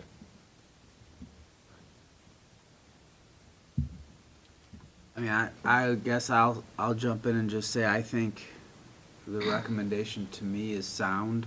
I think that we're not in a position right now to be considering the ticket booth. I know you guys weren't recommending that anyway. I also worry about the doors. I think that's important and definitely a life safety thing, but if we can make sure that that's going to be it's not going to cause us a problem between now and next year, and B, we can still address it next year. I think I'm comfortable not doing those two projects, but I do like the idea of moving forward with base bid alternate 1, 3, and 5. I agree with you too. Having gone through all this, I think it makes sense. And, this is just, there's going to be more as we try to go through all of the bond funding. So we'll have decisions to make down the road and to keep within that budget in the end. Right, so where's the alternate 1, 3, and 5? Like, what is the total cost? Where's that at? So alternate, do you have those numbers, Brian? I know it's in the spreadsheet, but it's not. 30,265,000, is that? Yeah, let me, You're talking about the total cost, if you go Yeah, forward no, with. so there's a base bid like at 29 million or 30? You'll have the numbers. So you're looking for the total cost if you go base bid 1, 3, and 5, well, yeah, so. so the low bidder in that scenario, with the base bid, alternates 1, 3, and 5 included, is Henry Brothers at $30,265,000. That actually is on the recommendation, so that number was on there. If the board, though, wanted to consider other alternates or whatever, we could crunch those numbers too, but that was with the base bid and alternates 1, 3, and 5, it's Henry Brothers, and the total amount of $30,265,000. Didn't somebody, was it Henry, that made a mistake because they, with the bid, that it actually we were benefiting? I know I asked you this. Yeah, last that time. would have been HAP builders on the door one specifically. Oh, they weren't the lowest bidders, though. If you did the doors, they would be. They would be. So it would change that contractor. Okay, I remember asking about this because with that mistake and considering how the cost of the individual doors, I thought they actually still came out cheaper. It would make the other contractor cheaper, HAP. So instead of if you Henry added Brothers. alternate 4, then HAP would be the low bid. Right, because they but- made a mistake and Right. they honored. They honored it, so you But would they get the were- doors, I got cheaper than the other people that bid it. Right, Yes. so I guess, what's the difference if we went Yeah, with that's a HAP, good- 1, 3, It's a great question because 4, 5? if you're getting the North Campus doors done, yeah, and the price ends up being only maybe slightly more than what we're Exactly. talking about, where we're covering what we need. Yeah, that's why Yeah, no, that's a great, that's a I really brought great it up point. last time, and it was only, I remember I ran the numbers, I can't remember right now, but So it wasn't a lot, and I'm like, why wouldn't we just do that? Yeah. So I can tell you that now including alternates 1, 3, 4, and 5, Uh-huh. HAP Builders is $30,510,000, and Henry Brothers is $30,565,000.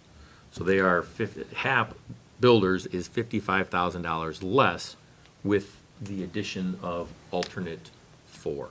So I think the question is, if it was just those three, what's the delta between 1, 3, and 5 versus 1, 3, 5, and 4? Yes, It's that's about right. $240,000. Because it's $30,265,000 versus, I think you said $30,510,000. Yeah, HAP has the doors priced out at $142,000. And Henry Brothers has them priced at $300,000. Yeah. And I remember discussing this, and you had confirmed it with them, and yeah, they honored, so I guess, why wouldn't we consider, I feel like we're getting a deal for something that's needed anyway. Anytime you do work, just like, Yeah. he explained, I mean, you incur a lot more cost every time you go out and bid, you go through the process, there's so much more overhead and supervision and everything. Yep. It just seems like it makes more sense to me to go with HAP Yeah. for that reason, but I don't know what I'm missing, and I'd No, like but to. effectively, for that additional 200,000, give or take, you're getting, We get more bang for $400,000 our worth of buck. doors that you Right. might do Right. later. Right, Yeah. that we need anyway. That we're going to do. Yeah. And all the other bids, to your point, are significantly higher. Some of them, for that Right. particular alternate, there's even one Well, they above make- 600. I mean, I hate to take advantage of the situation, but But, they made a mistake. Take advantage of the Right? situation. So, I mean, of course, they're not losing money, otherwise they had the Right, opportunity to renege, right? I mean, they could have said, oh, no, we made a mistake, they could have rectified it. So obviously, they're still a good deal for them, but I'm like, Yeah. it's a good deal for us. So, Sorry, can you tell us those numbers again? Henry with the doors, all 4 options are what? Henry, 3510, right? 30 million, no, you said Henry Brothers? Henry Brothers with all 4 alternates? Henry Brothers without alternates 1, 3, 4, and 5 is $30,565,000. And They- what But was they HAP? would, yeah, but it was And $30,510,000. HAP And Builders is Oh, that's right. $30,510,000. Yeah.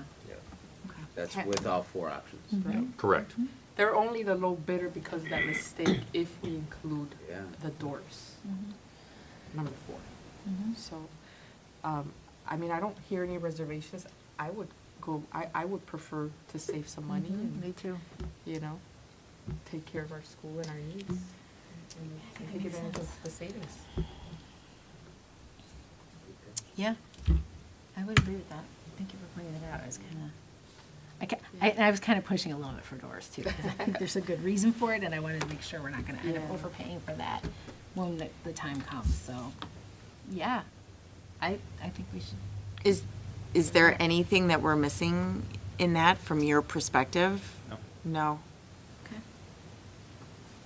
What do you guys think? Sounds good. Yeah, I mean, I think it's okay.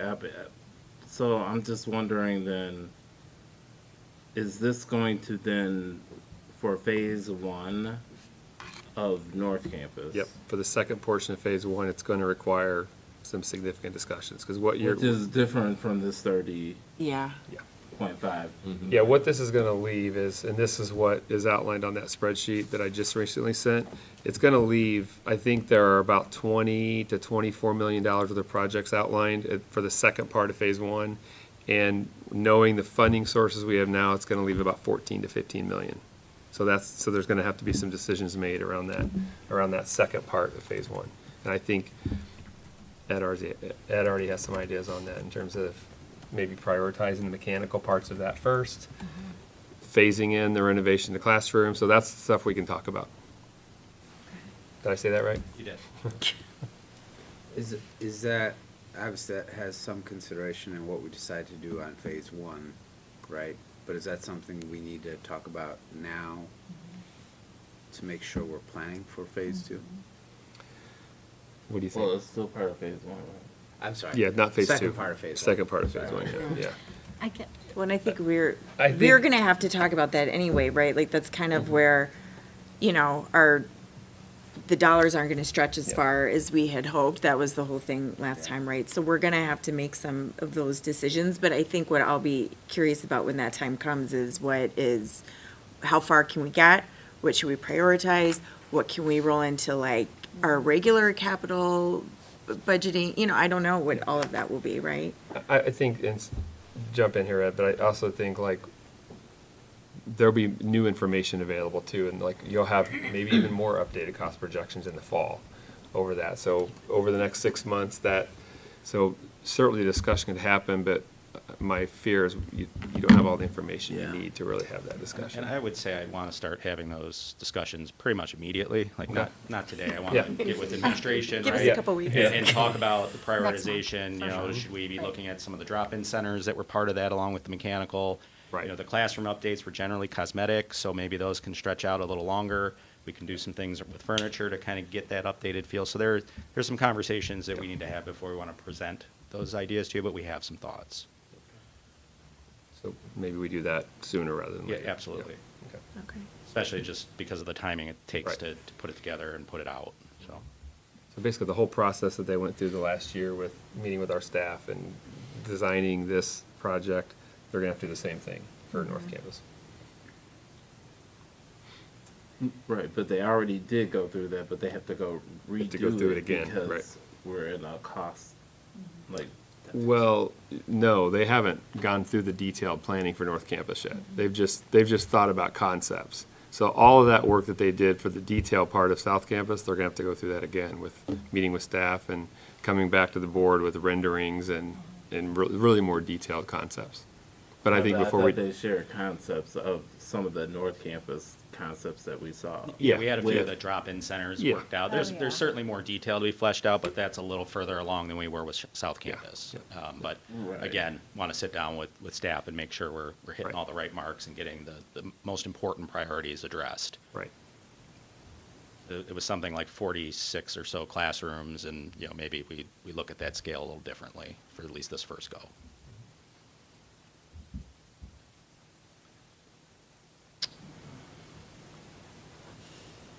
Okay. What does everybody think then to follow to add the North Campus doors? Yes? I think so. I Yeah. think it only makes sense. Yep. No, This that was is a money down great the road, it point. sounds like. Yeah. Yeah, it's a need anyway, and I know you've been telling us about it since December.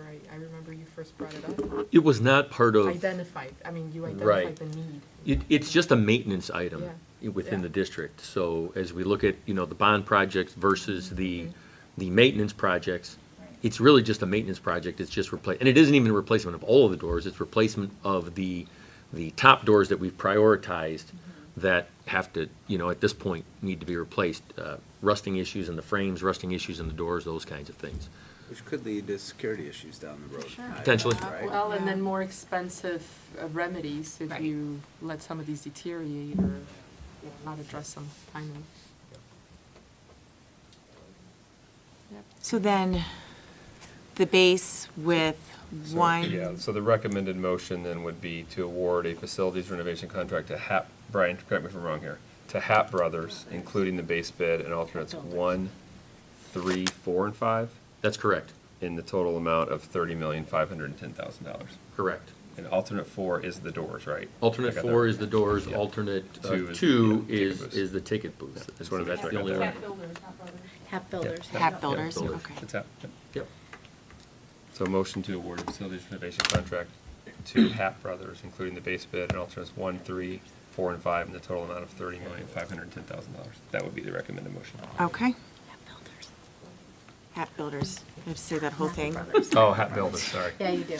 Keep saying Hap Brothers. God bless it. All right, I'm gonna try. All right, so motion to approve the base bid with 1, 3, 4, and 5 alternates to Hap Builders for $30,510,000.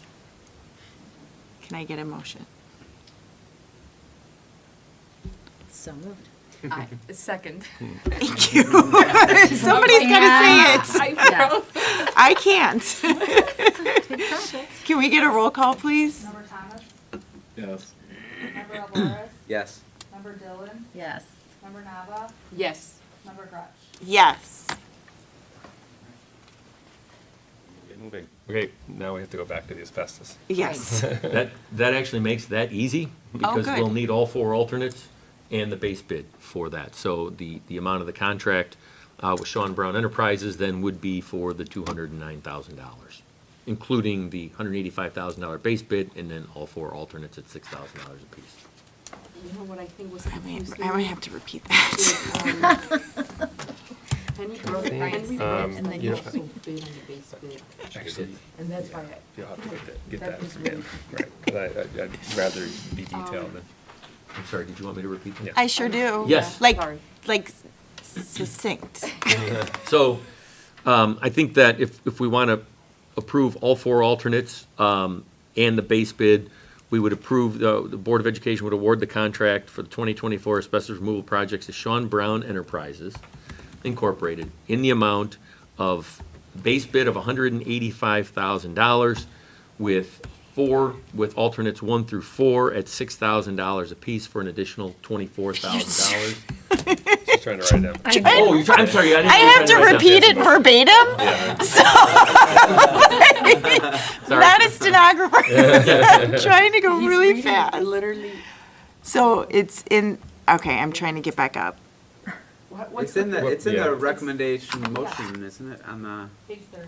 Oh, yeah, Yeah. go up. And Go then up, it's Jill. also. I wasn't far enough up. Yeah. Okay, thank you. That Yeah. recommendation would that- almost be All right, what we would be doing then. 209,000. Yes, that's the total. Okay, all right. God bless. Yeah, you got it, so you got it. Can we have a motion to approve the contract for the 2024 asbestos removal projects to Sean Brown Enterprises Incorporated in the amount of $209,000 or a lesser amount that corresponds to the approved projects? Which right now is $209,000. There you go. All right. Which is, right. Can I get a motion? So moved. Aye. Second. Thank you. Can we get a roll call? Member Alvarez? Yes. Member Dillon? Yes. Member Nava? Yes. Member Thomas? Yes. Member Grutch? Yes. All right. Can I just say one thing? I wanted to say it before the, the resolution, but I feel better actually about awarding to an independent asbestos removal company because it really does depend in the industry, but, and depending, who your audience is, but there sometimes could be a little conflict of interest, when you're dealing with asbestos removal and having the same company do both because of all the testing and the reporting and all that. I feel better this way. So, and we're getting some savings. So Just, This just all thought worked I'd, out. you know, yeah. And that's the way we always run Yeah. asbestos. Well, anytime we run our renovations, we have always had a separate asbestos company, removal company come in and remove the asbestos separate from the Okay. contractor who is running the project. Okay, good. Yeah. Yeah, oh, good. That's good. Yep. So, yeah. Awesome. Thanks. Thank you. Thank you. Thank you Thank so you. much. Thank you. Really, Thanks, really Ed. appreciate it. Thank you. I All like right. The video, by the way. The video looked cool. I agree. All right, so that concludes new business for this evening. And now we have two informational items, and we will begin with the Parent-Teacher Advisory Behavioral Interventions Board Committee update. Dr. Leslie Owen. Thank you. Just a brief update. We had our second meeting of the PTA-BIC committee on March 5th in the morning, and we have about 15 members on the committee. We had two of our attorneys, Michelle Todd and Valerie Robert from Hodges and Louisi, who joined us again. And what we are looking at through this committee this year is our code of conduct for participation in athletics and activities. And so it's been really helpful to have a multidisciplinary committee, including parents and community members, to talk through our code of conduct and help us get to an updated state. So our attorneys did a red line version for us to look at that made sure it was in line with all legal parameters and board policy, and presented some edits, and then had some conversations specifically for the committee to tackle, which is in your packet. I think it's page 41. And so conversation was really good. We're trying, again, like we talked about earlier with the restorative intervention room, trying to get all of the things that we do in terms of applying consequences to those who may not, may make mistakes. We want to take that restorative approach, but we also know there are times that consequences are necessary, and how do we do that in a consistent way that makes sense for our students, families, and our staff. So from the feedback that the committee gave to Michelle and Valerie at our meeting, they are going to do one last round of edits. They think they were able to capture what we are all hoping to achieve, and then they'll bring that back. So we'll have another meeting in May. I believe we have already earmarked May 14th for that meeting. And we will look at the final product and make sure we're good to approve that or send that to the board for approval.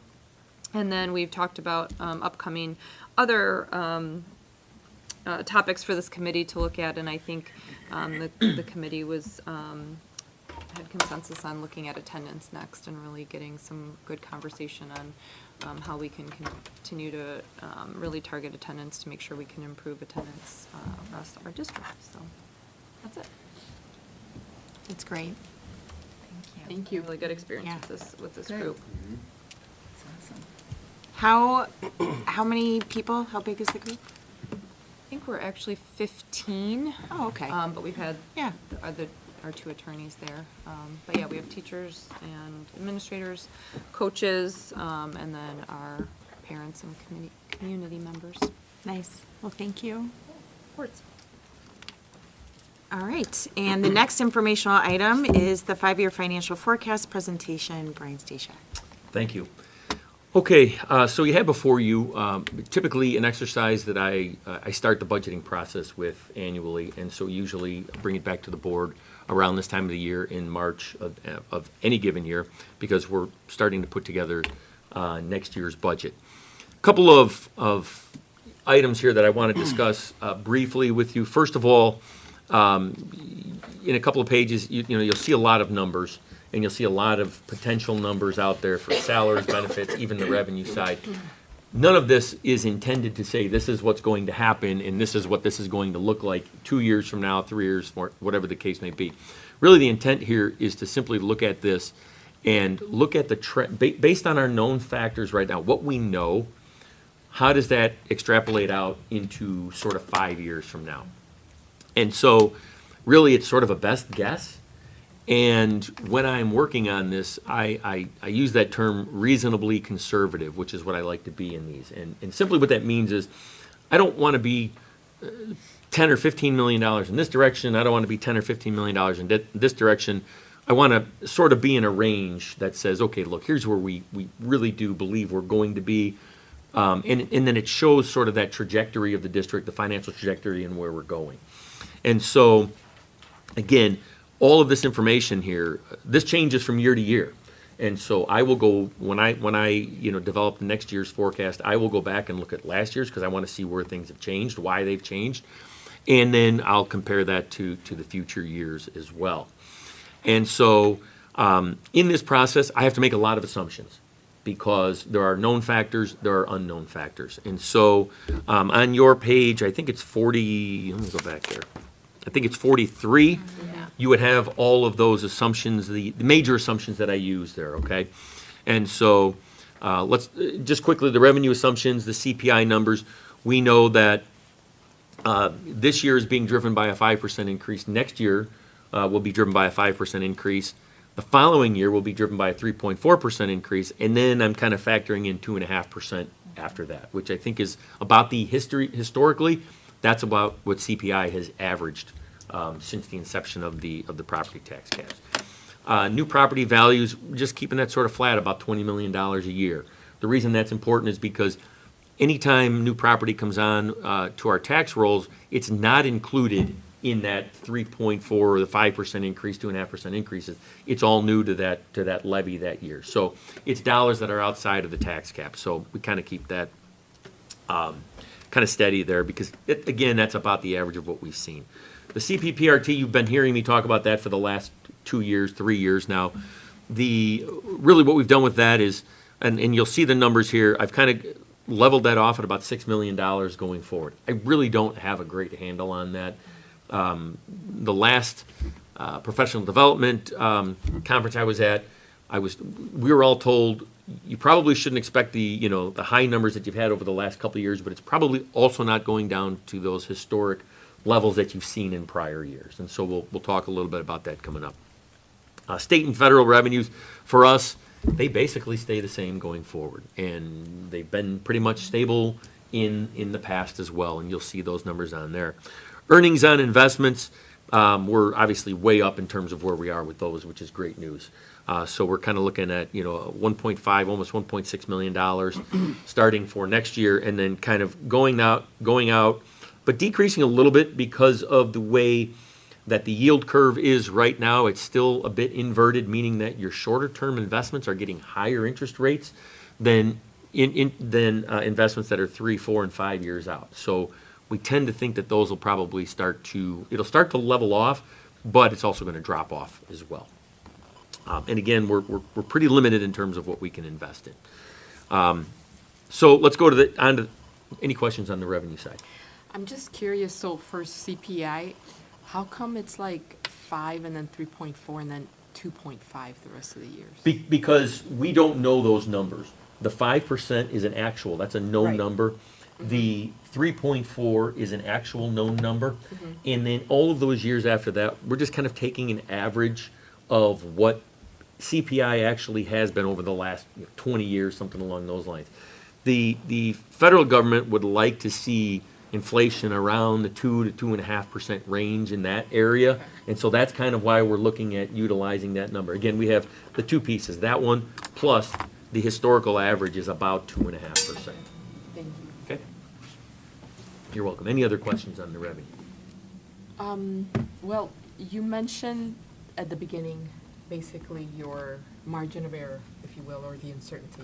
Yes. And you'd like to keep it with a range. What is that, plus or minus? Is it a percentage or is it No, I think I'd like to be within about $3 to $5 million of where we actually are.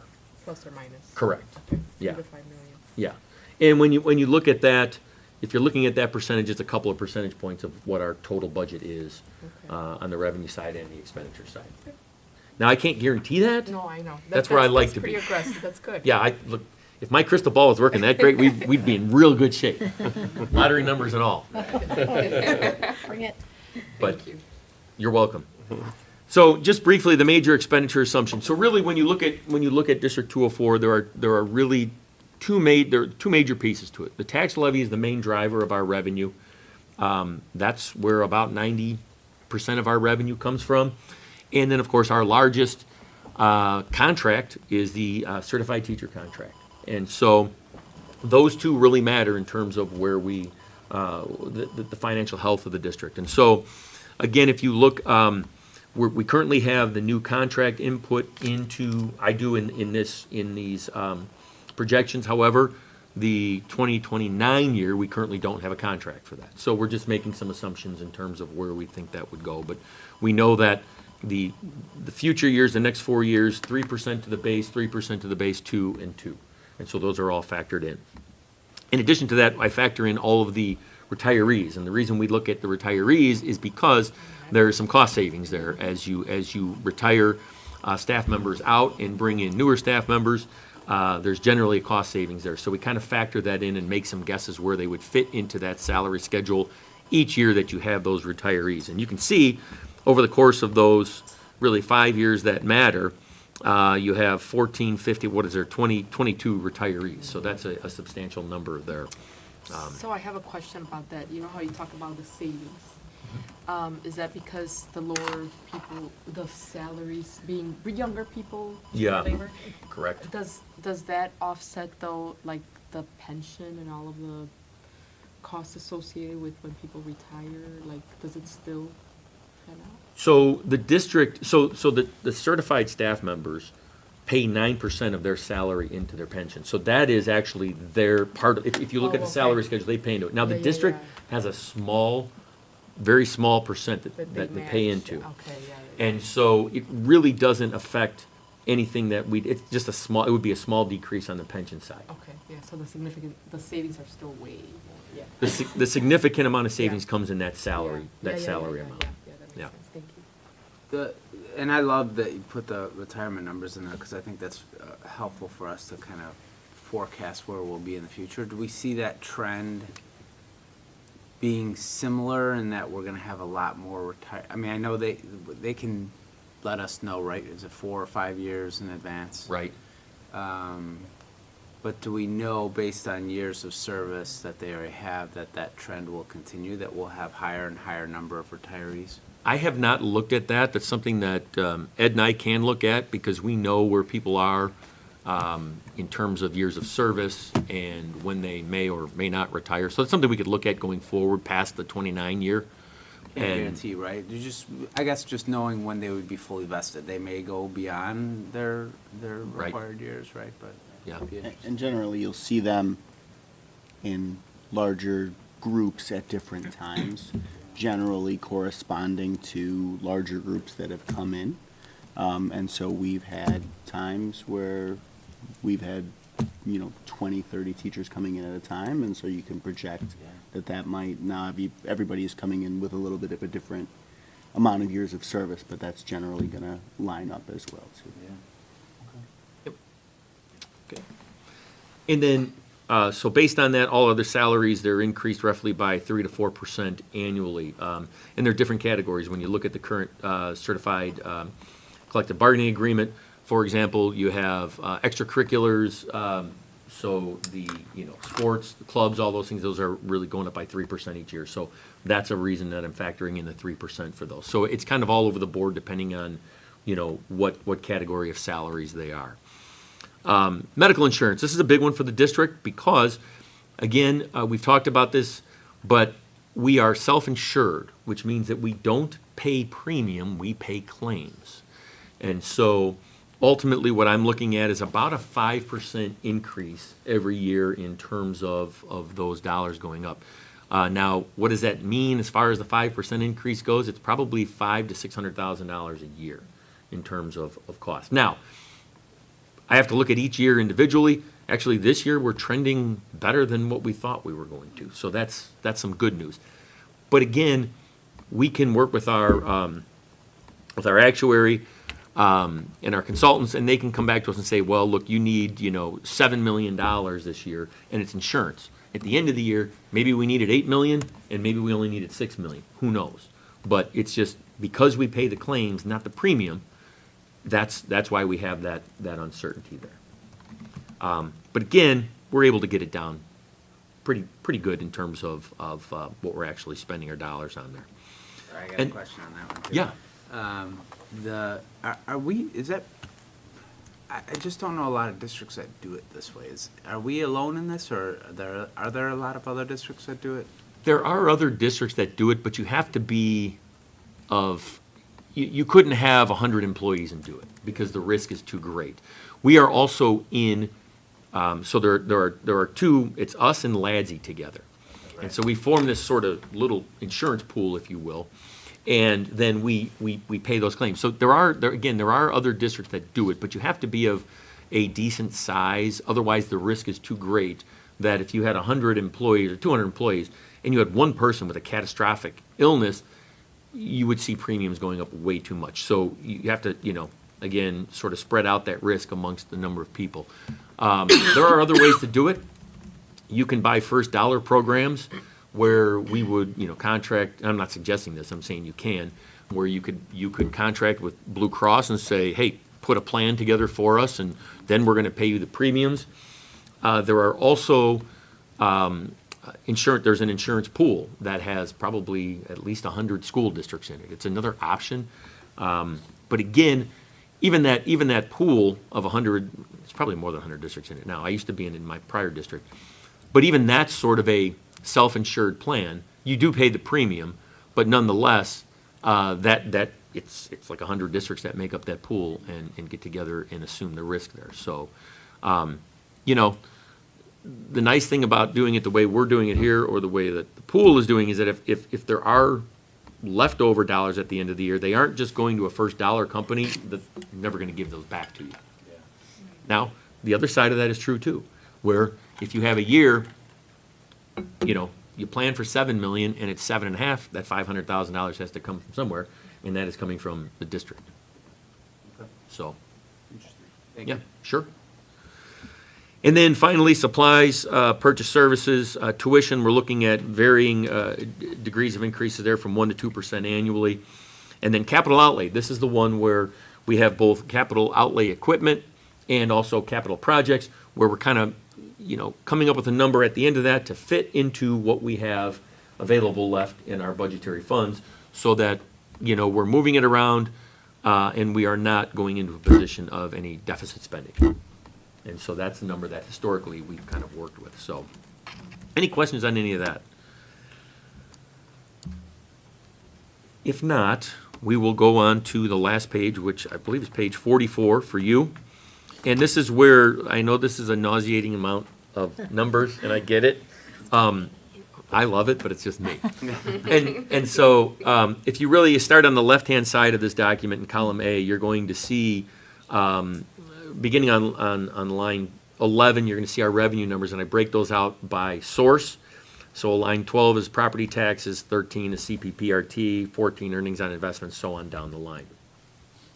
And then we get a total for all of those. And then we go down to line 23 with expenditures, and then we break those out by salary, employee benefits, purchase services, supplies, non-capitalized equipment, which was a new category we started using in FY22, so that's why you didn't see it prior to that. And then you see it going forward. And then you'll see down, what I do is I kind of round up all those numbers into into line 29 for the prior years, and then I kind of break them out going forward, so you kind of see where we're looking to spend those dollars. So the first 5 columns there, columns really C through K, are what actually happened. Those are actual numbers taken from our annual financial report, and those are actual numbers for each one of those. And then we have on column N the current budget, and so that's where we start building from for the 5 years going forward. You'll notice that there's a couple of highlighted numbers there. First of all, the CPPRT number, which dropped almost 29% because we were down from $11.1 million to $7.9 million estimated for this year. So that's why I highlighted that one in red. Big jump. And then also, the other two that you see in red for FY24 were the state aid categorical dollars and the federal aid, and those are down about like 40% and 62%. And that is because in the state aid categorical, we had a $1 million grant last year that is not available to us this year. And then in the federal aid, we had $2 million of federal dollars, ESSER money, that we used for our HVAC projects that came in last year and is not available again this year. So that's why you see those dramatic changes. And then that's when we start to build our projection going forward. And so what you see here is, again, going forward, I have the $6 million in CPPRT in red because I don't have a great handle on that number yet. So every year in August, middle August, end of August, the Illinois Department of Revenue publishes an estimate for us, and that's the number we work with, but we're still a few months away from having that information. But this is kind of where I think is a reasonably conservative number right now going forward. I'm sorry, real quick, why did you say that the state aid and the federal aid went, the two in red? Line We items had 17 and 18. Sure, for the state aid categorical, we had a $1 million grant last year, a one-time grant that came in. Oh, So that okay. was part of last year's revenue. That Okay. is not part of this year's. And then for the federal aid, we had a $2 million, we used $2 million of ESSER money for the HVAC projects, and that's a one-time use Oh, as well. okay. So, though we had extenuating circumstances that got us to those numbers. Correct. but those- Yeah. I can see them be a lot more comparable to the Yes. rest. I wish they would have stayed at the FY23 level, but that's not going to happen. We all would have, sure. So then then we start projecting going forward. And so, really, again, you can kind of take a look at these and see where we are. Again, if you look at the lines 30, 31, and 32, you would notice that we have about $650,000 budget. So this kind of all intermingles, right? There's $650,000 budgeted for non-capital equipment. So those are items that don't fit our capital outlay category. But then we also have our technology expense broken out for about $1.2 million to $1.3 million annually on that. And then we have sort of money reserved at about $5 million for capital projects and potentially capital equipment. So what does that mean? Well, that means if we had $1 million of capital equipment plus another $650,000 of non-capital equipment, we would then have $4 million moving forward for building projects in that given year. And then if you look at the bottom, line 37, you'll see that every year is still posting a bit of a surplus, which is good. And that kind of, like I said, shows the trajectory of the district and where we are. A couple of things I don't have in here, any of the new certified, any of the staff members. We talked about adding 3.0 roughly of new staff for next year. They are not included in here. So we can update that and I'll take a look at that. Again, I also think that we have a little bit of play in some of these numbers going forward as well. That being said, I'd be happy to answer any questions on any of these numbers that you may have. Well, that line item 37, the excess revenue over expenses, so from FY '24, and on, it hovers over the 5K range, more or Right. less. But then we're in the millions, the previous years. Right. I mean, I know we're doing a lot of facility work and all that. Is that pretty much the explanation, or what attributes to that big difference? Well, there's some other items that are going on there. And so what's happening is if you look at FY '22 and '23, that's where you see those CPPRT numbers.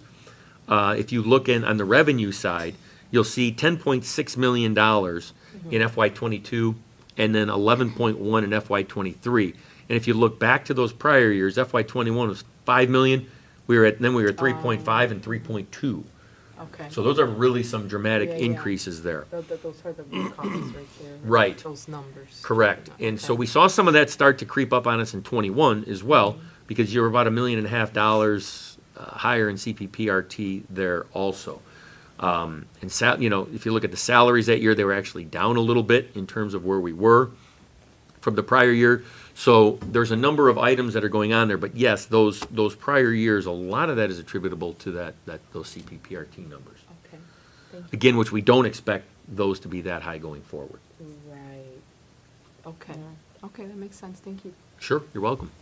I could break out my calculator on my phone, but I'm sure you know what this number is. Fund balance ratio, what is it right now? So if we were to, I kind of did this just for the final year. If we were to be about 45%, again, this is really just taking these and saying, okay, these are the numbers going forward. We'd have about $10 to $12 million roughly available to us in terms of where we're at. Now that's taking the final year. That does, you know, if we're at the $5 million range there. Now, the next couple of years, we're gonna watch because we have these projects scheduled that are gonna be paid for by the bond sale, right? We're gonna have to take some of the fund balance that we know.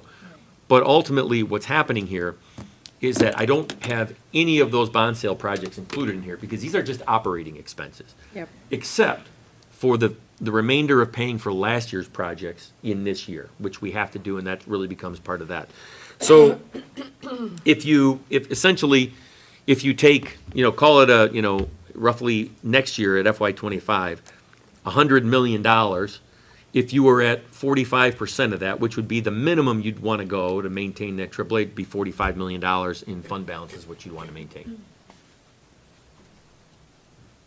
Now, that number changes every year because it's fund balance to revenue. As the revenue goes up, then so does that percentage, the dollar amount based on the percentage go up. But there's a good chance that over the next couple of years, we'll end up, you know, putting some of these dollars away as well, because we have some of the, obviously, the bond projects going forward, so we'll take a look at where we're going with that. Yep, thank you. Sure. Any other questions? It's a good financial projection. Things are remaining stable in the district, which is important. Yeah. And so, that's the good piece of it. Thank you so much for your stewardship of all of this. And this is a lot, but this is like one of my favorites now after seeing it a few times, because it really gives the whole picture, and allows us to think ahead. And when we, you know, earlier tonight talking about like, oh, we'll have tough decisions to make. Like, it's not that nothing will happen. We're in a really good place, We are. right? So We just are. we'll always have those conversations. Thank you. You're for welcome. this. I do have a question. Sure. So, when you were talking about that funding balance, you said 45 million is what? Yes, 45 million would be Is an ideal. 45% of, you know, if you look at the projected revenue for FY '25, 99.6, let's call it $100 million. Okay. So in order to maintain that AAA bond rating, Right. typically, we've heard from, you know, our auditors, from Elizabeth Hennessy, who was the broker on our deal as well, and she said, typically districts that have that AAA rating are at least 45% fund balance to revenue ratio. So at $100 million of revenue next year, we would want to have $45 million in reserves to meet that 45% number. So, right now, we are at about 45% is what you said?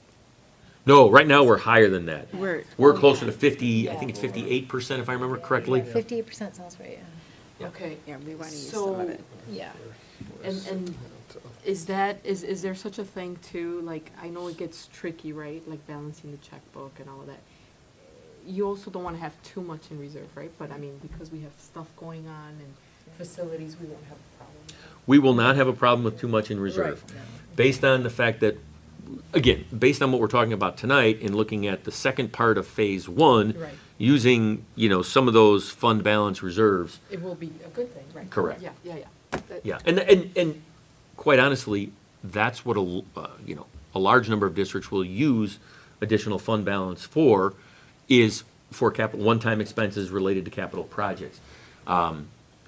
If you start putting into recurring salaries and recurring costs, that's where it becomes more problematic. Right. Because then you end up in a deficit spending situation, and at some point, that is going to your savings account to continue to pay your monthly bills, and that only lasts as long as the savings account lasts, and then at that point, you have to make decisions on where you're going to reduce costs.